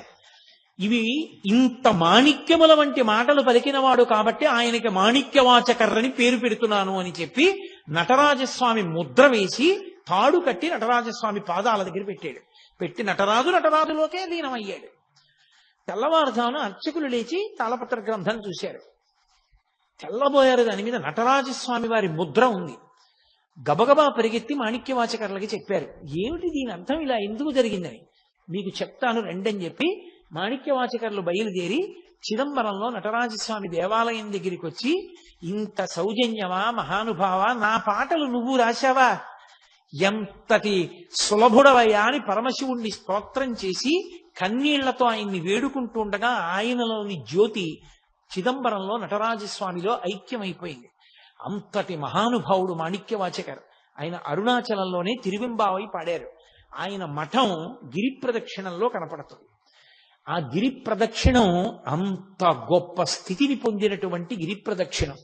నేను ఇవాళ మీతో గిరి ప్రదక్షిణం, దీపవైభవం రెండూ మాట్లాడాలనుకున్నాను, కానీ ఒకటే సమయాన్నంతటినీ తీసుకుంది. ఇప్పుడు దీపవైభవం మొదలు పెడితే అయ్యేది కాదు. కాబట్టి మళ్ళీ రేపు సాయంకాలం మనం 6:30కి కలుసుకున్నప్పుడు దీపవైభవం గురించి మాట్లాడతాను.